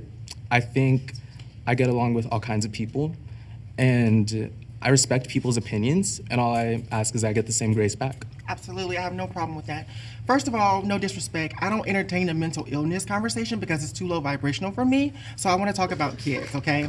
So when we talk about trans kids, let's be very clear. Kids are not having surgeries. You have to be a particular age. Respectfully, you have to be a particular age, around 16 or 17, and there is a process. There is a mental process. You have to have a mental evaluation. There is a physical evaluation. There is a process there that, ironically, Republicans tend to forget. Let's be very clear. And those decisions should not be on the government's door. It should be in that person's personal home. The parents, the child, and their doctor should be making those decisions. Who are you to sit up there and put your business in their business, worrying about what they're supposed to do with their body? They should have the right to their own autonomy. I am a firm believer that Republicans have a basic level understanding of what trans people are in the first place. I am a firm believer that trans conservatives are an oxymoron. And I'm just gonna be quite honest with you. And the reason why I believe that is because Trump is not gonna be here to save trans people. That Botox, that lip filler, that cosmetic surgery that a lot of trans conservatives get, Trump wants to take that away. Trump wants to dismiss trans people. Trump wants to exterminate trans people. And the government should be pushing for trans rights. We deserve access to care as trans and non-binary people. The trans identity is expansive. I think non-binary people can also be trans. Trans can also be intersectional. Trans people can be gay. Trans people can be straight. Trans people can identify as non-binary. And so let's just be clear that the trans experience is very expansive, and we have to be mutable to that expansiveness. Okay. I will bring it into a philosophical level to prove a political point. I'm very philosophical. Let's Okay, go. cool. So I want to explain why I think it's a mental illness real quick. I know you said you don't want to get into that, but I'm here to talk my shit, so that's what I'm going to do. Talk your shit, honey. I think it's a mental illness. I actually heard it from Vivek Ramaswamy first, and when he first said it, I was like, this is a really harsh way of putting it. I don't know how I feel about that. But the more I thought about it, I was like, well, I think if you're willing to go so far to sterilize yourself, mutilate your body, chop off your dick and turn your vagina inside out, chop off your like, that's stemming from self-hatred, not self-love. If you love yourself, you're not going to do that. And I think it's not, I think there's a stigma around it, the way you're kind of getting reactive. I see your body language. I feel like it's upsetting you, but I don't think it should upset you. I'm not upset by it. I believe that it's actually empowerment to have those surgeries as a person that I want to be. Because if I have gender dysphoria, let me align my body with how I feel because I love myself enough to have the surgery. So let's be very clear. That's just your opinion because respectfully, are you a trans person? I'm not. So you're taking up space where I believe a trans woman should be here talking to me, to be quite honest, because I feel like we as trans women need to be having these conversations with each other. Although she could be a trans conservative and I could be a trans liberal, that's how we move the needle together to get understanding. And respectfully, you're taking up a space that should belong to a trans woman, and trans woman erasure is very real because you're participating in it right now. I'm not trying to attack you I'm in not any type either. of way. I don't want you to feel attacked. Not either. Same. You know, I think it does get to a point, like I know I said kids, but I think it really is just a topic that people should be open to speaking about and conversating about. That it's just kind of low-key going against the laws of nature. I ain't even gonna cap. Like, I'm not religious. Okay. Like, I'm What are with the the laws party, of but, nature like, and who created them? Who created that? I'm more of a blueprint? free-spirited person. So if you're a free spirit, then why are you conducing yourself to these laws of nature that Because I somebody feel like it's created? Like I said, I'm not religious, but if I was, this shit, like, it's low-key demonic to me, honestly. How is it demonic? Like, somebody would say that your expression is Baal, demonic. I don't know if you know about Baal, like the deity in the Bible type shit, like he's a transgender deity, all that, like it, like even in the Bible, like, and when I say free spirited, I think there's truth in all religions, and not to make it like a religious debate, whatever, but like I think there's truth in all religions, and I think it's worth looking at and worth talking about. Sometimes it feels like I'm living in this fucking psyop where it's like the government wants to see how far they can go with the people living inside America. And like when it comes to transgender people, I feel like it's like when you give people so much freedom, this is what happens. Like our country is just in a fucked up state right now. Yeah. And there's a lot of And trans people are suffering the most, so let's be very clear. No, they're our not. rights are being taken away at What such rights? alarming rates. What rights are taken our, away? Our Let's rights, rights to gender affirming care, our rights to just basically exist in this country. Like as an adult, like when you're 18, it gets All taken away from you. trans people, trans youth are having to fight for their rights when they're nothing more than kids. Exactly, they're They nothing are more than kids. They should be children. They should not be at the They should government be level children. trying to fight for their basic rights just to exist. And you're part of the party, your party in particular, is the root cause of the problem, to be quite honest with you. What At least problem? with Kamala Harris, What she's problem? willing to move the needle forward. At least with Kamala Harris, she knows there's work to do. At least with Kamala Harris, she helped pass legislation for trans people who are in prison to be able to get gender affirming care, which is super, super important. My side of the aisle has done that work. What has y'all side done? Kamala Harris is a freaking joke, first of all. She's like an alcoholic. Jalen, I want to just pause because we've got 2 minutes. Okay. Between the two of you, I'm hearing the topic of minors come up and access to gender affirming care at that level. Maybe we should hear what's a compromise or what's something you think your side needs to have regarding minors and gender affirming care. I think children should be out of the conversation completely until they turn 18, 21, whatever. It goes into identity politics. We're always telling people about their sexuality, their religion, their gender identity. And I feel like LGBTQ, the T don't even need to belong there because it's about sexualities and not gender identities. Anyways, though, when you are constantly living in a state of identity politics, I think it causes more division than it causes unity.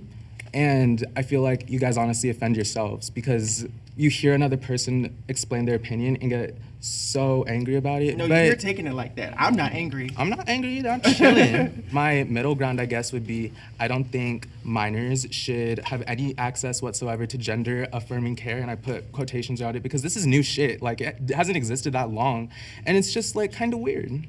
My middle ground statement is trans kids are not having surgeries. I'm sorry, they're just not. That's where I stand firmly. I think they should be treated for mental illness. Well, that's too low vibrational for me, so like I said, I don't get into that conversation. It doesn't seem... Well, then I think that reflects on your part Yeah. that Democrats are unwilling to have these Well, conversations. Republicans just don't have the intellectual capacity to have conversations about trans people. So I'm gonna leave it at that. Okay. It doesn't sound, respectfully, it doesn't sound like a middle ground is Yeah. reached. It's Yeah, not no, gonna I'm just happen. giving my statement, I I'm guess. giving then. my I don't think opinion I as can well. reach a middle ground. Okay, so let's hear each of you restate your statement in as brief of a way as you can. I think transgenderism is a mental illness, and the government shouldn't be so quick to affirm it. I believe that trans people should get access to care at any age. It doesn't matter. So we're gonna bring it to the back. We obviously did not reach a middle ground. I'm gonna pull the larger group. Let's start with Jalen's statement. Who agrees with Jalen? Raise your hand, tall and proud. Loud and proud. Who agrees with Blossom? Raise your hand, tall. And then who agrees with neither? Okay. I think transgenderism used to be a mental illness. What I mean by that is now we have to draw a distinction between transgenderism and depression and suicidality. It seems like depression and suicidality is often used as a way to convert children when we can always treat the depression and suicidality separate, right? It seems like we combine those two when it's convenient to push surgeries, to push medications, but when it's not convenient to combine them, we want to separate them. So either they're depressed and suicidal and we should treat that, or they're transgender and their gender and their sex don't match and we should leave that alone, right? If gender and sex are different, why do we want to change the sex, sexual organs, sexual features of the individual? It doesn't really make a whole lot of sense. So I think the issue that comes up is like this idea of gender affirming care that children are receiving younger being permanent. And that is not the case. Puberty blockers that happens before no, it's not. When you take puberty blockers at a young age, that is reversible care. But if we're talking about protecting children, we need to understand that suicide and children wanting to die, as a gay person, my community was lifted up by black trans women. We would not be here if it was not for our pioneers, right? And so for you, I don't mean to throw shade, but for you as a black gay man to not know your history enough, to look a black trans woman in her face and disrespect her the way you just did is absurd and dejected from history. And if we're really talking about the children, we need to understand all the elements of gender affirming care. They're not chopping their dicks off at age 10. That's not happening. Y'all, just because you read it on 4chan does not make it real, baby. That's not what happens. That's not what happens. So let's get ourselves educated about what actual healthcare is. If you're not trans, don't talk about it. It's not your business. If you were a cisgender person, stay out of it. Don't talk about guns. We are not on that subject. Yeah, we're not talking about guns. We're going to this side. Can we Let's hear from a respond? trans voice on this side. Hi. Hi. So, for starters, I want to say thank you for saying that I deserve, or one of us deserve to be up there. So I just want to get that out of the way. Second of all, I want to bring up a statement that was made by you. You called it. Oh no, not you, hun. Sorry, you are very pretty, but the glasses boy. You referred to. I am very pretty too. Sorry. And what's your name? What's your name? My name's Albert. Okay, so you refer to gender dysphoria as gender dysmorphia. So I'm sure some people on here would actually thank you for insinuating that being trans is something that can be changed and fixed. Body dysmorphia is, being trans is not. So let's just get that out of the way for starters. I think, keep laughing.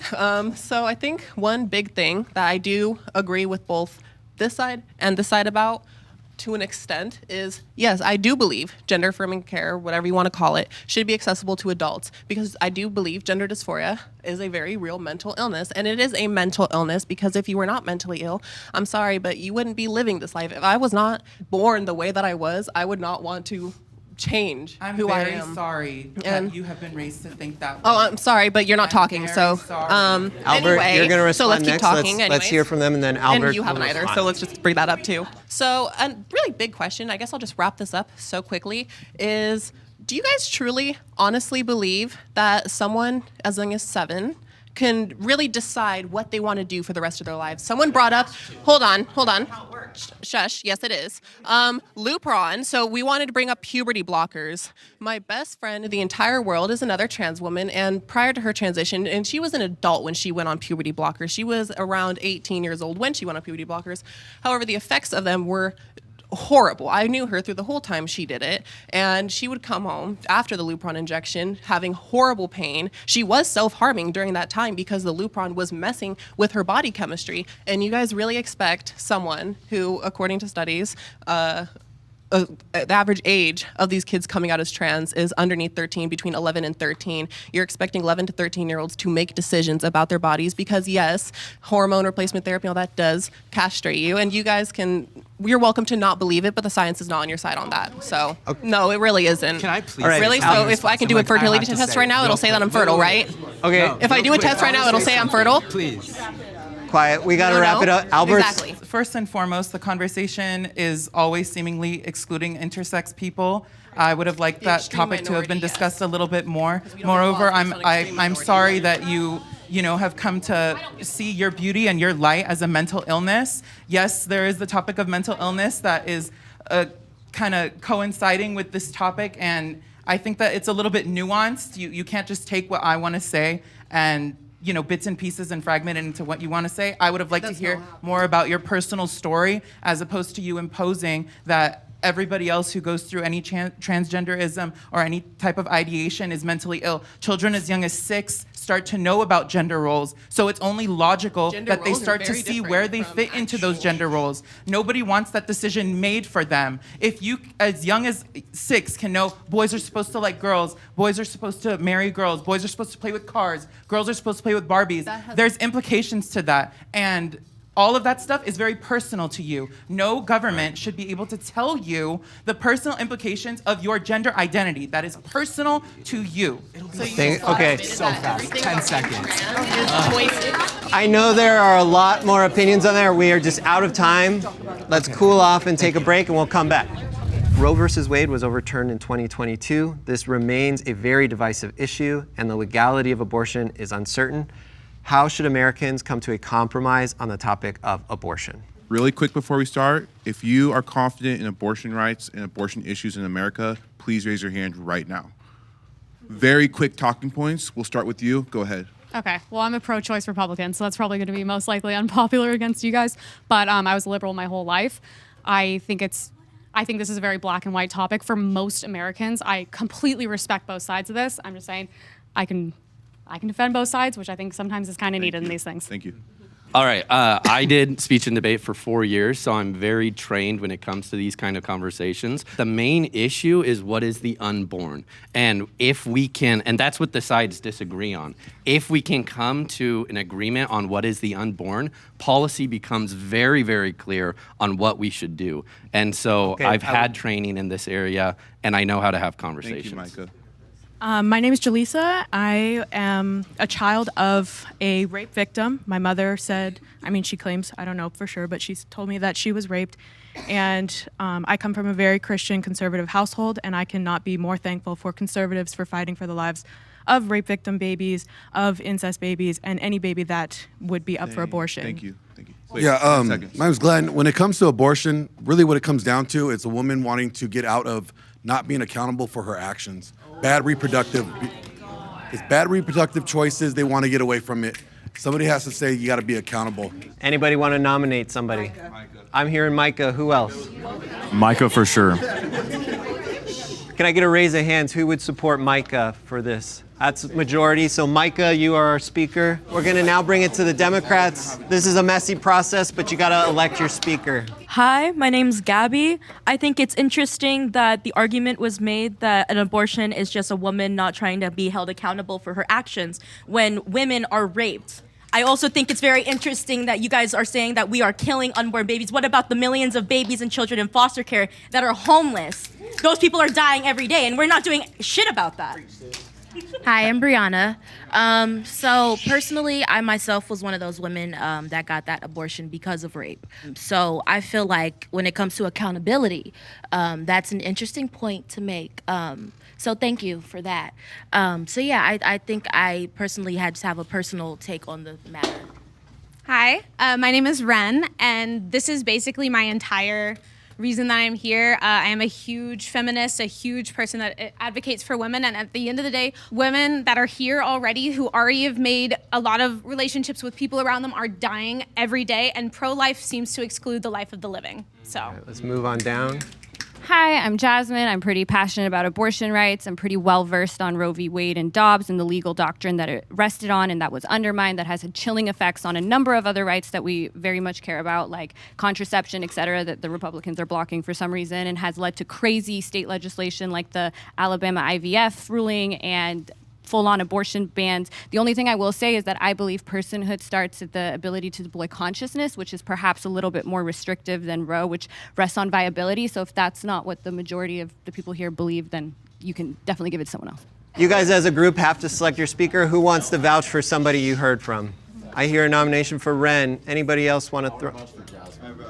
Jasmine and Ren, why don't you stand up? Anybody else want to throw a nominee into the hat?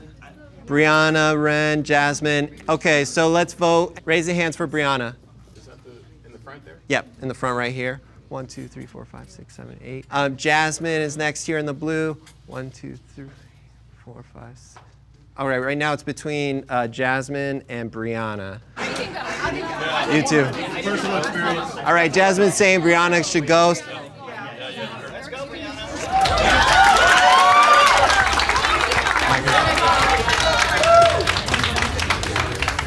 Brianna and Micah, you now have 10 minutes to try and come to a compromise that you could both agree on the topic of abortion. Whoever wants to start. Yeah, I just want to say the main issue is what is the unborn, right? And so we have to talk about that. Then we can talk about policy. Because if the unborn are not human or not valuable human beings, then I would agree the woman does have autonomy over it. But if it is a valuable human being, it has the right to life, and therefore we cannot be killing it. Would you agree with that framing? I agree that a human life is valuable. However, I do believe that, again, it should be the woman's autonomy. It should be her choice, ultimately. If she has a husband, if she does not have a husband, it should ultimately be up to her because at the end of the day, she will be the one to take care of that child. So I have a question for you. Go ahead. Does a woman have the autonomy to kill their infant? We're not talking about infants. No, We're no, no. talking I'm asking you a question. We're not talking about infants. I know we're not talking about That's a infants, different but- conversation, No, no, so no. it's So just see, because you want to pointless. avoid it, because here's the thing. A woman does not have the autonomy to kill an infant. That's an Why? infant. Why? Because an infant born. is a valuable human being. It's Yeah, a born so, person. Again, so the framing of my conversation is correct. You disagree that the unborn are valuable human beings. Is that right? I disagree that what is unborn does not have a point in time right now. They are not a living, breathing human being. They do not have a thinking mind. They do not have a beating heart. Therefore, they're not a living human being that we're talking about. We're not talking about an infant. We're talking about what's inside of that woman. At the end of the day, that woman's life, that has to be viable in order for that child's life to come into place. So if her rights are completely stripped away, if she does not have autonomy over her body, that baby can't live. You can't make a baby. We have to make the baby. So if we don't have rights Well, it to takes make the two to baby and tango, to live, but- it takes two to tango. It does, but what about the ones that didn't want to tango?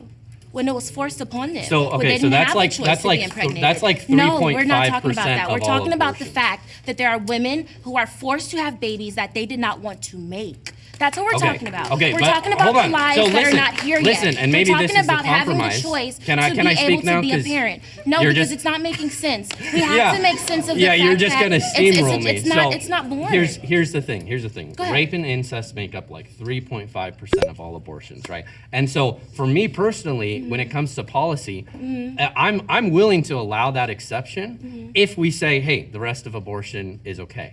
And so if that's a compromise you can make, I'm fine with that.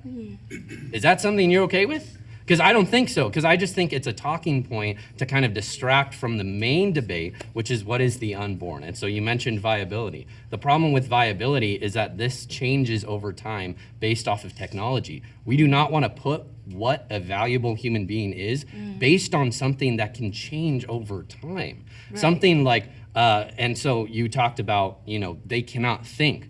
An infant, a newborn cannot think. But we're not, that doesn't, child. but, okay, We're so not a talking born about child. born children. So a born child. So now somehow, magically, a child becomes a human being once it passes through the woman. Like that doesn't make any sense. What about being born gives you value as a human being? We have to think about the fact that once that baby becomes a living, breathing soul, that person has to eat, it has to sleep, it has to be clothed, it has to be educated.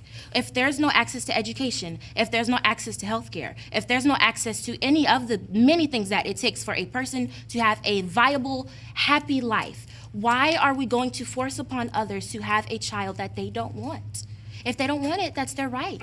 Okay, so I want to mention a couple things. So first, you brought up a lot of other topics that have nothing to do with this. That's All the debatable. pro-life movement is saying, do not intentionally kill a human being. That's what the pro-life is saying. And so now, and then we say, listen, the fetus is a valuable human being, right? And so those other issues are irrelevant. They have no, they're irrelevant to whether, yes, they're irrelevant to whether we should intentionally murder innocent babies. That's irrelevant. But secondly, you talk about the Democratic Party, you talk about someone like Tim Walz, who allows abortion up to 9 months and then refuses to sign a bill to protect babies who are born. And so if you want to look at it as a Democrat-Republican issue, even if you don't agree with me that life starts at conception, the Democratic Party is way extreme on this case, and most Americans absolutely disagree with some of the things that they're doing. And that's the problem there. You said it perfectly, and thank you for saying that. It's not a Democratic or a Republican issue. It's a human issue. It's a human issue. Well, it is a Forget what party side issue. you're on. Forget what side you're on. We're talking about life. It's an overall issue that you have to take account for other things, because that So child, here- once it's here, those other things matter. Yes, and so I when agree. people don't I choose agree to those have other that things matter. Okay, but so it's like if the debate was like on whether we should intentionally kill infants. It's like I'm not going to bring up healthcare and the economy and all these other You should, things. though. No, you Because shouldn't, those things because matter. because the great matters. injustice is you killing an innocent human being. And we're saying that you should not do that. I'm going to stop you both there because we've got 3 minutes. I feel like we've gotten a good sense of where you're both coming from, but now I'm going to nudge you both to start offering what you think a middle ground could be between the two of you. I mean, I offered a middle ground. I think, we can allow exceptions for something like rape, incest, when the life of the mother is at risk. And so that's a middle ground I'm willing to take policy-wise. It's hard for me to find a middle ground only because I believe that it should be solely that person's choice to either keep their child or get rid of that child. So it's hard for me to find a middle ground there because I believe that it should just solely be that woman's But we choice. agree that autonomy isn't unlimited, right? We agree that I can't go murder people. I can't go That's murder agreeable. infants, right? I don't have that autonomy, right? And so autonomy isn't unlimited. So you can't just use that as a trump card because life is at stake. Intentional killing of innocent human beings are at stake. Okay, so now we have to consider everything again. So, for instance, Amber Thurman, her life was at stake, but her life was lost because of policies that we're trying to defend. Hold on, why was her life at risk? Her life was at risk because she decided to have an abortion. She Okay. did. That was her choice, and that was her right. Her choice and her right. She chose to have that abortion, and she sat in the hospital for hours, and doctors watched as her life slipped away, and they waited until they had to cut her open. They had to cut her open. So, question, And where in Republican policy? No, we're not. This- No, this that's allowed no. that? We're not. We're Where not in going there. Republican The policy? fact of the matter is, Okay. people are losing their lives, and doctors, healthcare administrators are sitting there, and they're allowing for women to lose their lives because of policies that people like that are deciding are more important than the lives that are already here, the lives that are viable. So now Amber, her son, is without a mother because there's policy in place in the state that she is from that states that if she is losing her life because it is an abortion, they cannot help her. They have to let her die. So now not only is the child dead, Amber's dead. Her vision's dead. What Her policy, what Republican policy banned that from happening? Because you can't find that.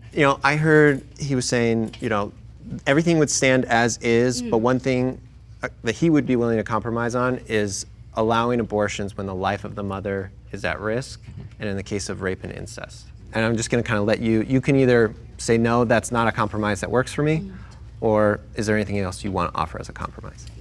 No, I do agree that when a life is at stake, then it absolutely should be permitted. However, I do believe that it should be permitted at any point. At any point. Really, Yes. even 9 months. Okay, so 9 months. We're not So the talking about majority a of 9 Americans month, we're not disagree talking- with you. Yeah, a so woman let's- that wants Quiet. a woman that wants an abortion is not waiting 9 months. So We've run out of that's time, ridiculous. but do you want to at least say, yes, I'm willing to at least say the compromise can be abortion should be allowed for when the life of the mother is at risk and in the case of rape and incest? No, I believe that she should have the choice to have her abortion if that is her choice. Yeah, so you're pro-choice in all circumstances. Correct. Yeah, so one more time, Micah, start with you. What's your middle ground statement that you would offer? Yeah, I would say as a middle ground, policy-wise, if I'm a policymaker, I'd be willing to compromise on cases of incest and rape and when the life of the mother is at stake, as long as all other abortions are banned. Okay, and then Brianna, what's your statement? Yes, I believe women should have the full autonomy over their bodies to have the right to that abortion if that is their choice. All right, so I'm going to move to the back. You guys stay here. Let's give them snaps for a good debate. Regardless of whether or not they could agree, we have to acknowledge when people give effort and are vulnerable in the front. Okay, who agrees with Micah's middle ground statement? Who would be willing to own that as a compromise? Who would agree with that? I see 2 over here, and raise them high because we're going to count on camera. All right, and then who supports Brianna's statement, pro-choice in all circumstances, not necessarily a compromise in any way, just pro-choice across the board? We'll kind of we'll tally this up. All right. Did anybody not raise their hand? Let's go back to Blossom. Why not? It's not that I don't disagree. I think it's also important that we include trans men and non-binary people in the conversation around reproductive rights because my community is being left out. It's very important to understand that my community is being left out, and trans men and non-binary people should also be able to sit at the table. It's not just cis women, and I want to encourage my side of the room, my side of the aisle, to be more expansive and inclusive of my trans siblings and my non-binary siblings. Pro-choice Republican. I think I have a middle ground between you two. First of all, I grew up in the nightclub scene in Los Angeles. Rape is very real. I do understand you said 3.5%. I thought it was lower, close to 1. Also, when I think of women getting raped, I'm like, did you get raped? Did you go to the police report? Did you do all these different things? And that's not always the case. A lot of women lie, and I'm sorry, that's a fact. So we need to factor that into everything. When you have an abortion, that is a life. You are taking a life. That is murder. You can dance around that all you want, but that is a fact. When they say women aren't using this as birth control, they are. I know several. They take Plan Bs, they have abortions. Frankly, it's actually disgusting. I'm very against that. But that is a real thing. I think, there should be a limit. And when you say it's not happening after 8-9 months, it is. You can call Planned Parenthood right now, ask for an abortion. Emily. They'll say yes. By the way, Planned Parenthood, the founder, she founded it to eliminate the black race. So that's also why I don't support it. Emily, I wanna push you though. Between these two options, were you gonna accept Micah's compromise? What do you think the solution is? What is the compromise you would be willing I think, to first of all, I offer? think this is one of the dumbest things we continue to argue about. If it was state by state, I'd be perfectly fine with that. I think if most people in the state want it, I would be somewhere between you two. I'm not gonna lie, if I had to choose a side, I would go to her side. So you're more pro-choice in all Yes. circumstances. Okay, that does sound contrary to the sentiment you were expressing. How is that contrary? There's a strict I'm time just saying, limit, like and I believe in that surprised me. I think she's normal. I don't think she wants to abort babies at 8-9 months, even if she thinks it's not happening. Yeah, I'm giving her the benefit of the doubt. I appreciate you clarifying. Yeah. Okay, let's go to this side. So a couple things have always been true. There are some things when we ban them, make them illegal, they don't stop, they just get more dangerous and more people die. And another thing that's always been true is when the government tries to legislate parameters for things, those parameters tend to fail in the real world and cause harm. And one thing has always been false. The idea that late-term abortions are an elective procedure that have something to do with someone not wanting to be a parent. The reality is they're rare, but when they do happen, it's pretty much exclusively because someone is about to die or that child will die once it's born. And that isn't okay. So let's be clear here. We want to make a distinction, but the middle ground is women are viable, breathing human beings. Pregnant people are. But if we're going to be in the business of the government deciding when that viable, breathing human being is superseded by somebody else, I think we have a real moral dilemma here. And I think we need to step back and not assume we know everything, because what we don't know for sure is when life actually starts, unless we're religious. Hi, everyone. I just come from a little bit of a different perspective. I'm actually a physician, and I've actually witnessed 2 abortions. In my training, I witnessed a 3-month abortion and a 5-month abortion. And I want to explain to you what it is. You know when you get your makeup done and they mix the foundation on that little mirror? They actually have a little mirror, and they rip the legs off, they rip the arms off, the body, and the head, and they put them and they count them. Do you know why? Because if you don't get all of the parts of the fetus out, the mother's uterus continues to bleed. And it's called retained parts of conception, okay? It was absolutely the most horrific thing you could witness. And I want you guys to know that I say there should be limits. I also don't want people in alleys putting coat hangers up their vaginas trying to self-abort. But you need to understand it needs to be rare. Please watch a video of what it is that you are choosing. Because it should be a difficult decision. I will watch it a should video not if you be. watch a woman Let me dying speak. I'm because speaking. she couldn't get an abortion. I'm speaking. All right. Watch a video. Right. If you make that decision, if you make that decision, I will understand how heartbreaking and how terrible that decision was for you to make. But it is not a decision to be made lightly, and certainly not one that should be made 27 times. Sheila, I want to. Quiet. Shh. So I would say a really easy middle ground, since they focus so much on these late-term abortions, 8-9 months, executing babies out of the womb. I am totally fine with eliminating that because it's not happening. And I want to mirror what Kamala Harris said when she said it is insulting to American women to insinuate that they are executing their babies after they're delivering them at 9 months. It is absolutely not happening, and all you have to do is a Google search to realize that. Okay, and then Jasmine, where do you stand as far as like what your end statement is? Do you have a middle ground? My middle ground would be third trimester. Okay, so you're saying third trimester, that would be not allowed. Yeah, because that's what they're focusing on. They always focus on these late-term abortions, which are not happening. So that should be an easy for them. Okay, we have to stop there. This is an incredibly divisive issue. I ask that you respect each other's differences. We have to move on, and I thank everybody who spoke and gave a specific middle ground. The U.S. has one of the highest gun death rates in the world. How should our country address gun violence? Let's go to conservatives first. You're going to select your speaker. Again, if you guys are confident on gun relations or gun issues in America, please raise your hand.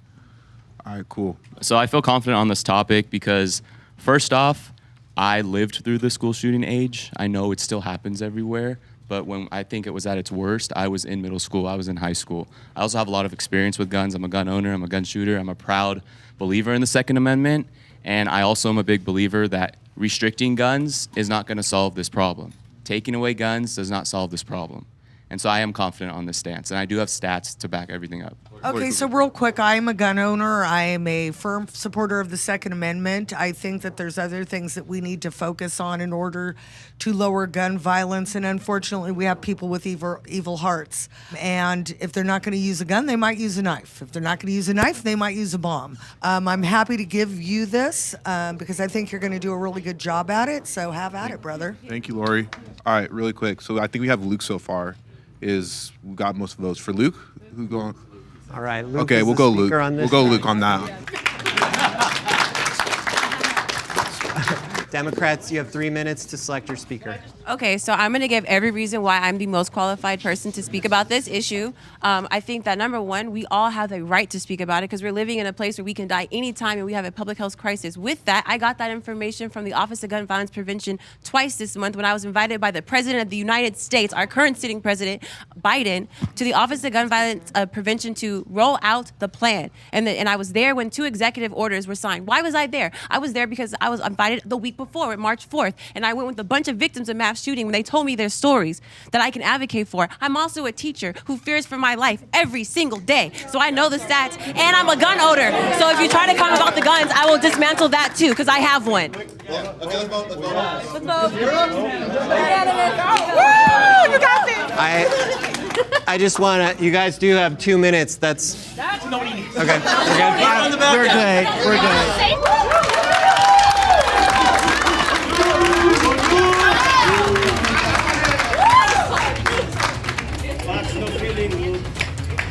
Go ahead, lady first. So honestly, I don't have too much to say to start. This is a public health crisis. And to me, this is just common sense, which is what we're lacking. And we look insane to the rest of the world. So the statistics that we have more mass shootings combined than the entire world is absurd. So to me, I want you to tell me why you don't think that we need, let me ask you this. Do you think that we need to reinstate the assault weapons ban? So my first question, and this isn't, something to try to get at you, genuinely want to ask, because I think liberals get so caught up in this. Can you tell me what an assault weapon is? Because they won't define what it is. There's no definition. Yeah, so an assault weapon, the assault weapon is to be able to kill multiple people in a very short period of time. You do not need that to protect your family. I am a gun owner. I'm not trying to take anybody's gun. I believe in the Second Amendment rights. I can tell you why I have a gun, because I had a stalker. My life felt at danger, at risk, I'm sorry right? But I don't need to have a weapon of war. I don't think that any citizen in our country needs to have a weapon at war, especially when people are dying every day at alarming rates. So the area that I struggle with this ban on assault weapons is because there's no clear definition, the liberal government can take away all of our guns because they can define any gun as an assault weapon, and that's not good. So we talk a lot about, a big stat people talk about is that we have 30,000 deaths per year by gun. We need to keep into account 2/3 of that is from suicide. And frankly, I think that's the biggest answer to this is we need to have stricter background checks, which I do believe that will be our middle ground. Yeah. We need to have stricter background checks. I'm a big believer in having background checks every year, every 2 years, because mental illness can develop. These things can develop. We need to be on top of this. And if you look at school shootings in particular, from I believe it was 1989 to 2024, we've had 174 mass school shootings. Out of all those 174, 15 of them, which is too many, 15 of them were from individuals that had no clear signs of mental illness. That means the rest of that, 159, I believe, they all had mental illnesses. That is where our focus needs to be. Yeah, so may I interject there? So I think you bring up a great point, right? So are you familiar, I'm gonna ask you a question. Are Yes. you familiar with any of the gun prevention legislation that the new office, which has only been around for a year, of gun violence prevention and the White House, has put into place through the Biden administration? Are you familiar with any of the I'm not. legislation? Okay. And I'll admit that, so. And that's okay, because that's why we're here, right? Yeah. Okay, because I think that nobody wants kids being killed, right? Nobody wants to feel unsafe, none of us. This should be a non-partisan concept, right?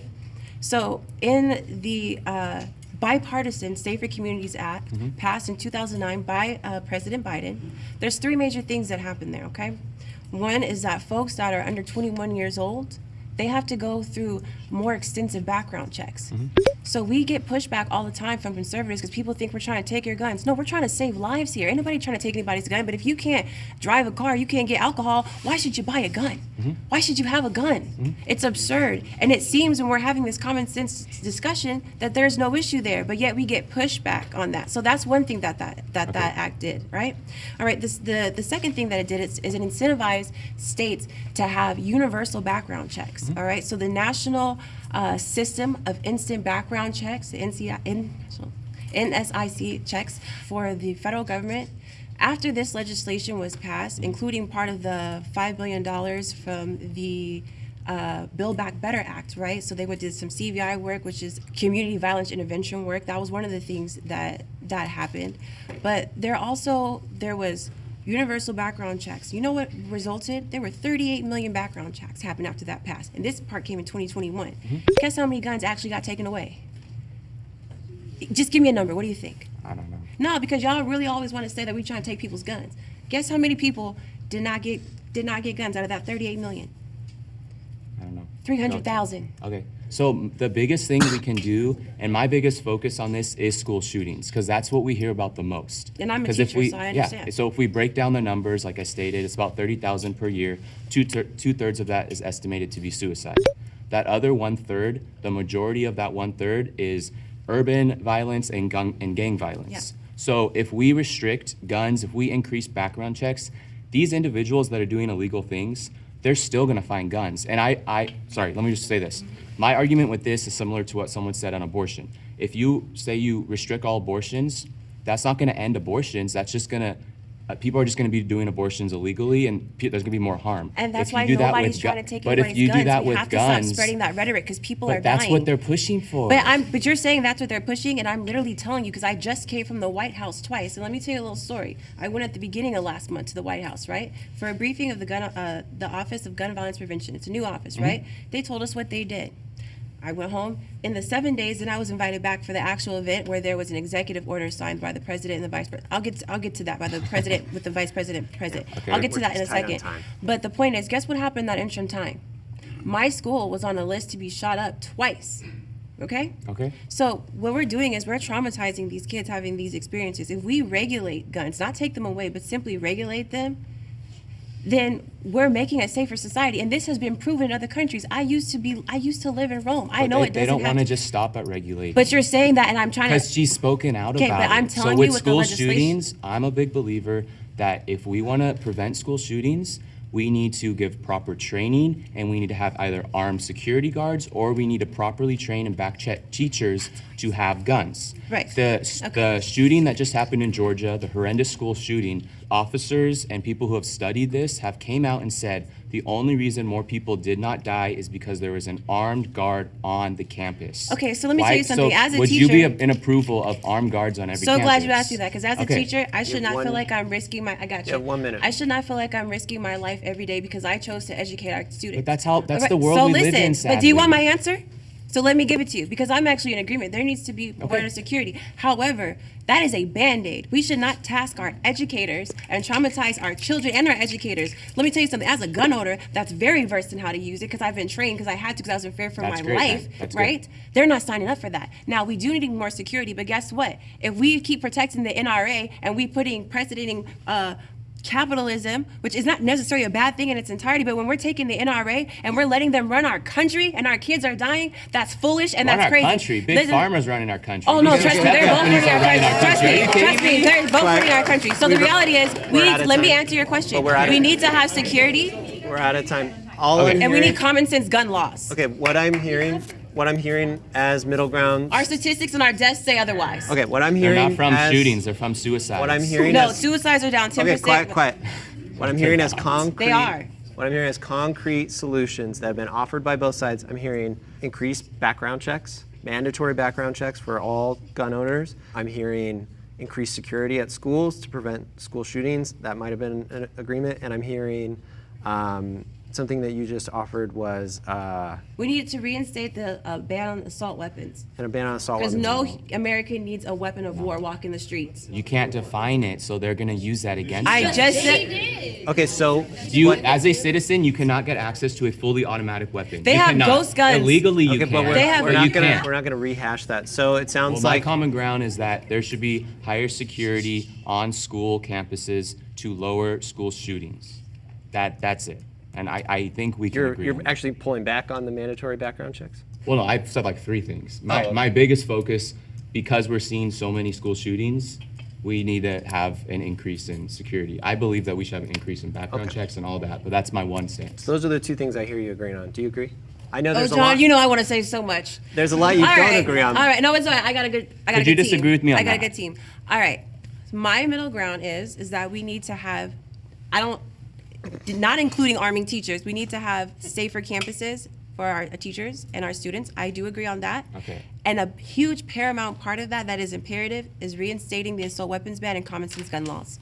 Okay, but I'm just strictly saying, can we agree that we should have armed guard on campuses at every elementary school, middle school, and high school in this nation?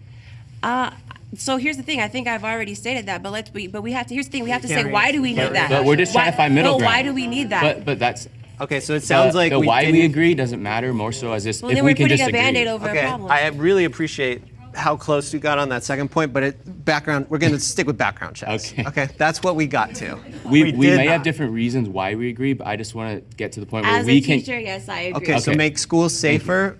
You're Let's- welcome. All right, let's let you say it. What was your middle ground? My middle ground is that I believe we should have armed security guards at elementary schools, middle schools, and high schools throughout the nation, and as well increasing our united background checks. I agree that we need to have background checks to buy a gun in this country. I agree that we need to keep our schools safe. That's all y'all gonna get from me. That's all we're going to take. Okay. Thank you. We have one statement to agree on. Who agrees? That's pretty good. Okay. Who disagrees? I see some hands. Sam, you disagree with that. Why? I don't disagree with it in the broad sense. I do have concerns with armed personnel's not fulfilling their duties. I remember when Parkland happened, and I believe Uvalde, the armed security officer did not go in. So in terms of a solution, I do agree that it is a Band-Aid. I'm from Florida. There is no requirement for a concealed carry. I don't have to get a permit. I can walk in and I don't even think they are requiring background checks. I might be wrong, but I'm pretty sure that's how it is. And I just think it's not enough. I think semi-automatic weapons, semi-automatic rifles, with those being 57% of the weapons used in the most of mass shootings in America, I think there is a problem. And I think with the Republicans, not many solutions are offered. So that's kind of where I'm at, why I can't fully agree. Okay, thank you. And let's go to who disagreed on this side. I think it was Glenn. Why you, Glenn? Why is easy? Because we already have gun laws and background checks. Why do we need more? Like, But what do you have? I guess what do you have against those specific ones? We already background have checks them. and So are we? school I'm wondering, security. are we going to have more background checks? Are going to make it more harder? Because the laws only affect the law-abiding citizens. Like you're only making it harder for law-abiding citizens to exercise their Second Amendment right, which is the right to bear arms and protect ourselves against any threat, foreign and domestic, and to fight against tyranny. So why do we need to have more? So you don't want to increase background checks? Yeah, just leave it as it is. All right, let's hear from an agreeer. Who stood by their middle ground and why? No, I agree with increasing both those. I also think it's extremely important that the teachers are safe. I will say, though, I live in California. It is near impossible to get a CCW. You have to prove you are in extreme danger. You're also put on wait lists that now my friends are 6 years plus. If you use that gun, you are 100% going to jail. I do think liberals have an issue with all these school shooters because they are liberals. They're usually transgender, and they're always liberal, at least the past 10. That's why you guys don't like this. Okay. Let's please not take the bait. Let's just hear why do you agree with the middle ground who wants to speak on that? We haven't heard from you. I agree that it was a Band-Aid, like both of you guys said too. I'm 22. I grew up in a generation where we had lockdown drills from early elementary school, where we had to shuffle into the corner, turn off the lights, board up the door. Like, that's a thing that my generation has to live with and that our kids' generations are going to have to live with. And I get what you're saying that it's a fact of life, but it shouldn't have to be a fact of life. It didn't happen like this in the past. And there's so many issues. And there's a point that you, one second, there was a point that you made about how if we have universal background checks or if we ban assault weapons, that they're going to take all of our guns. That is purely just the NRA telling you that so you guys can keep parroting that. That's not what's going to happen. Kamala Harris owns a gun. My family owns guns. So many liberals own guns. It's not gonna, no one's gonna take away our guns. That's not how it works. Welcome to part 2 of our biggest middle ground ever. Donald Trump is not a politician. He's a regular Joe average problem. guy. Okay, that's the problem. problem. Anyway. Would you vote for someone held civilly liable of forcefully penetrating a woman's vagina against her will? Raise your hand if yes. It's a f***ing meme for a f***ing reason. Give me a f***ing break. And you're telling me that what he said was what you've all been thinking. That's already inherently racist. Let's go back to policies instead of silly questions trying to make us seem like bad guys. So we have heard the two sides endorse their candidate. We are now going to do an election. One by one, these participants are going to go up and submit a vote, and then we will tally them and read the result out loud to the room.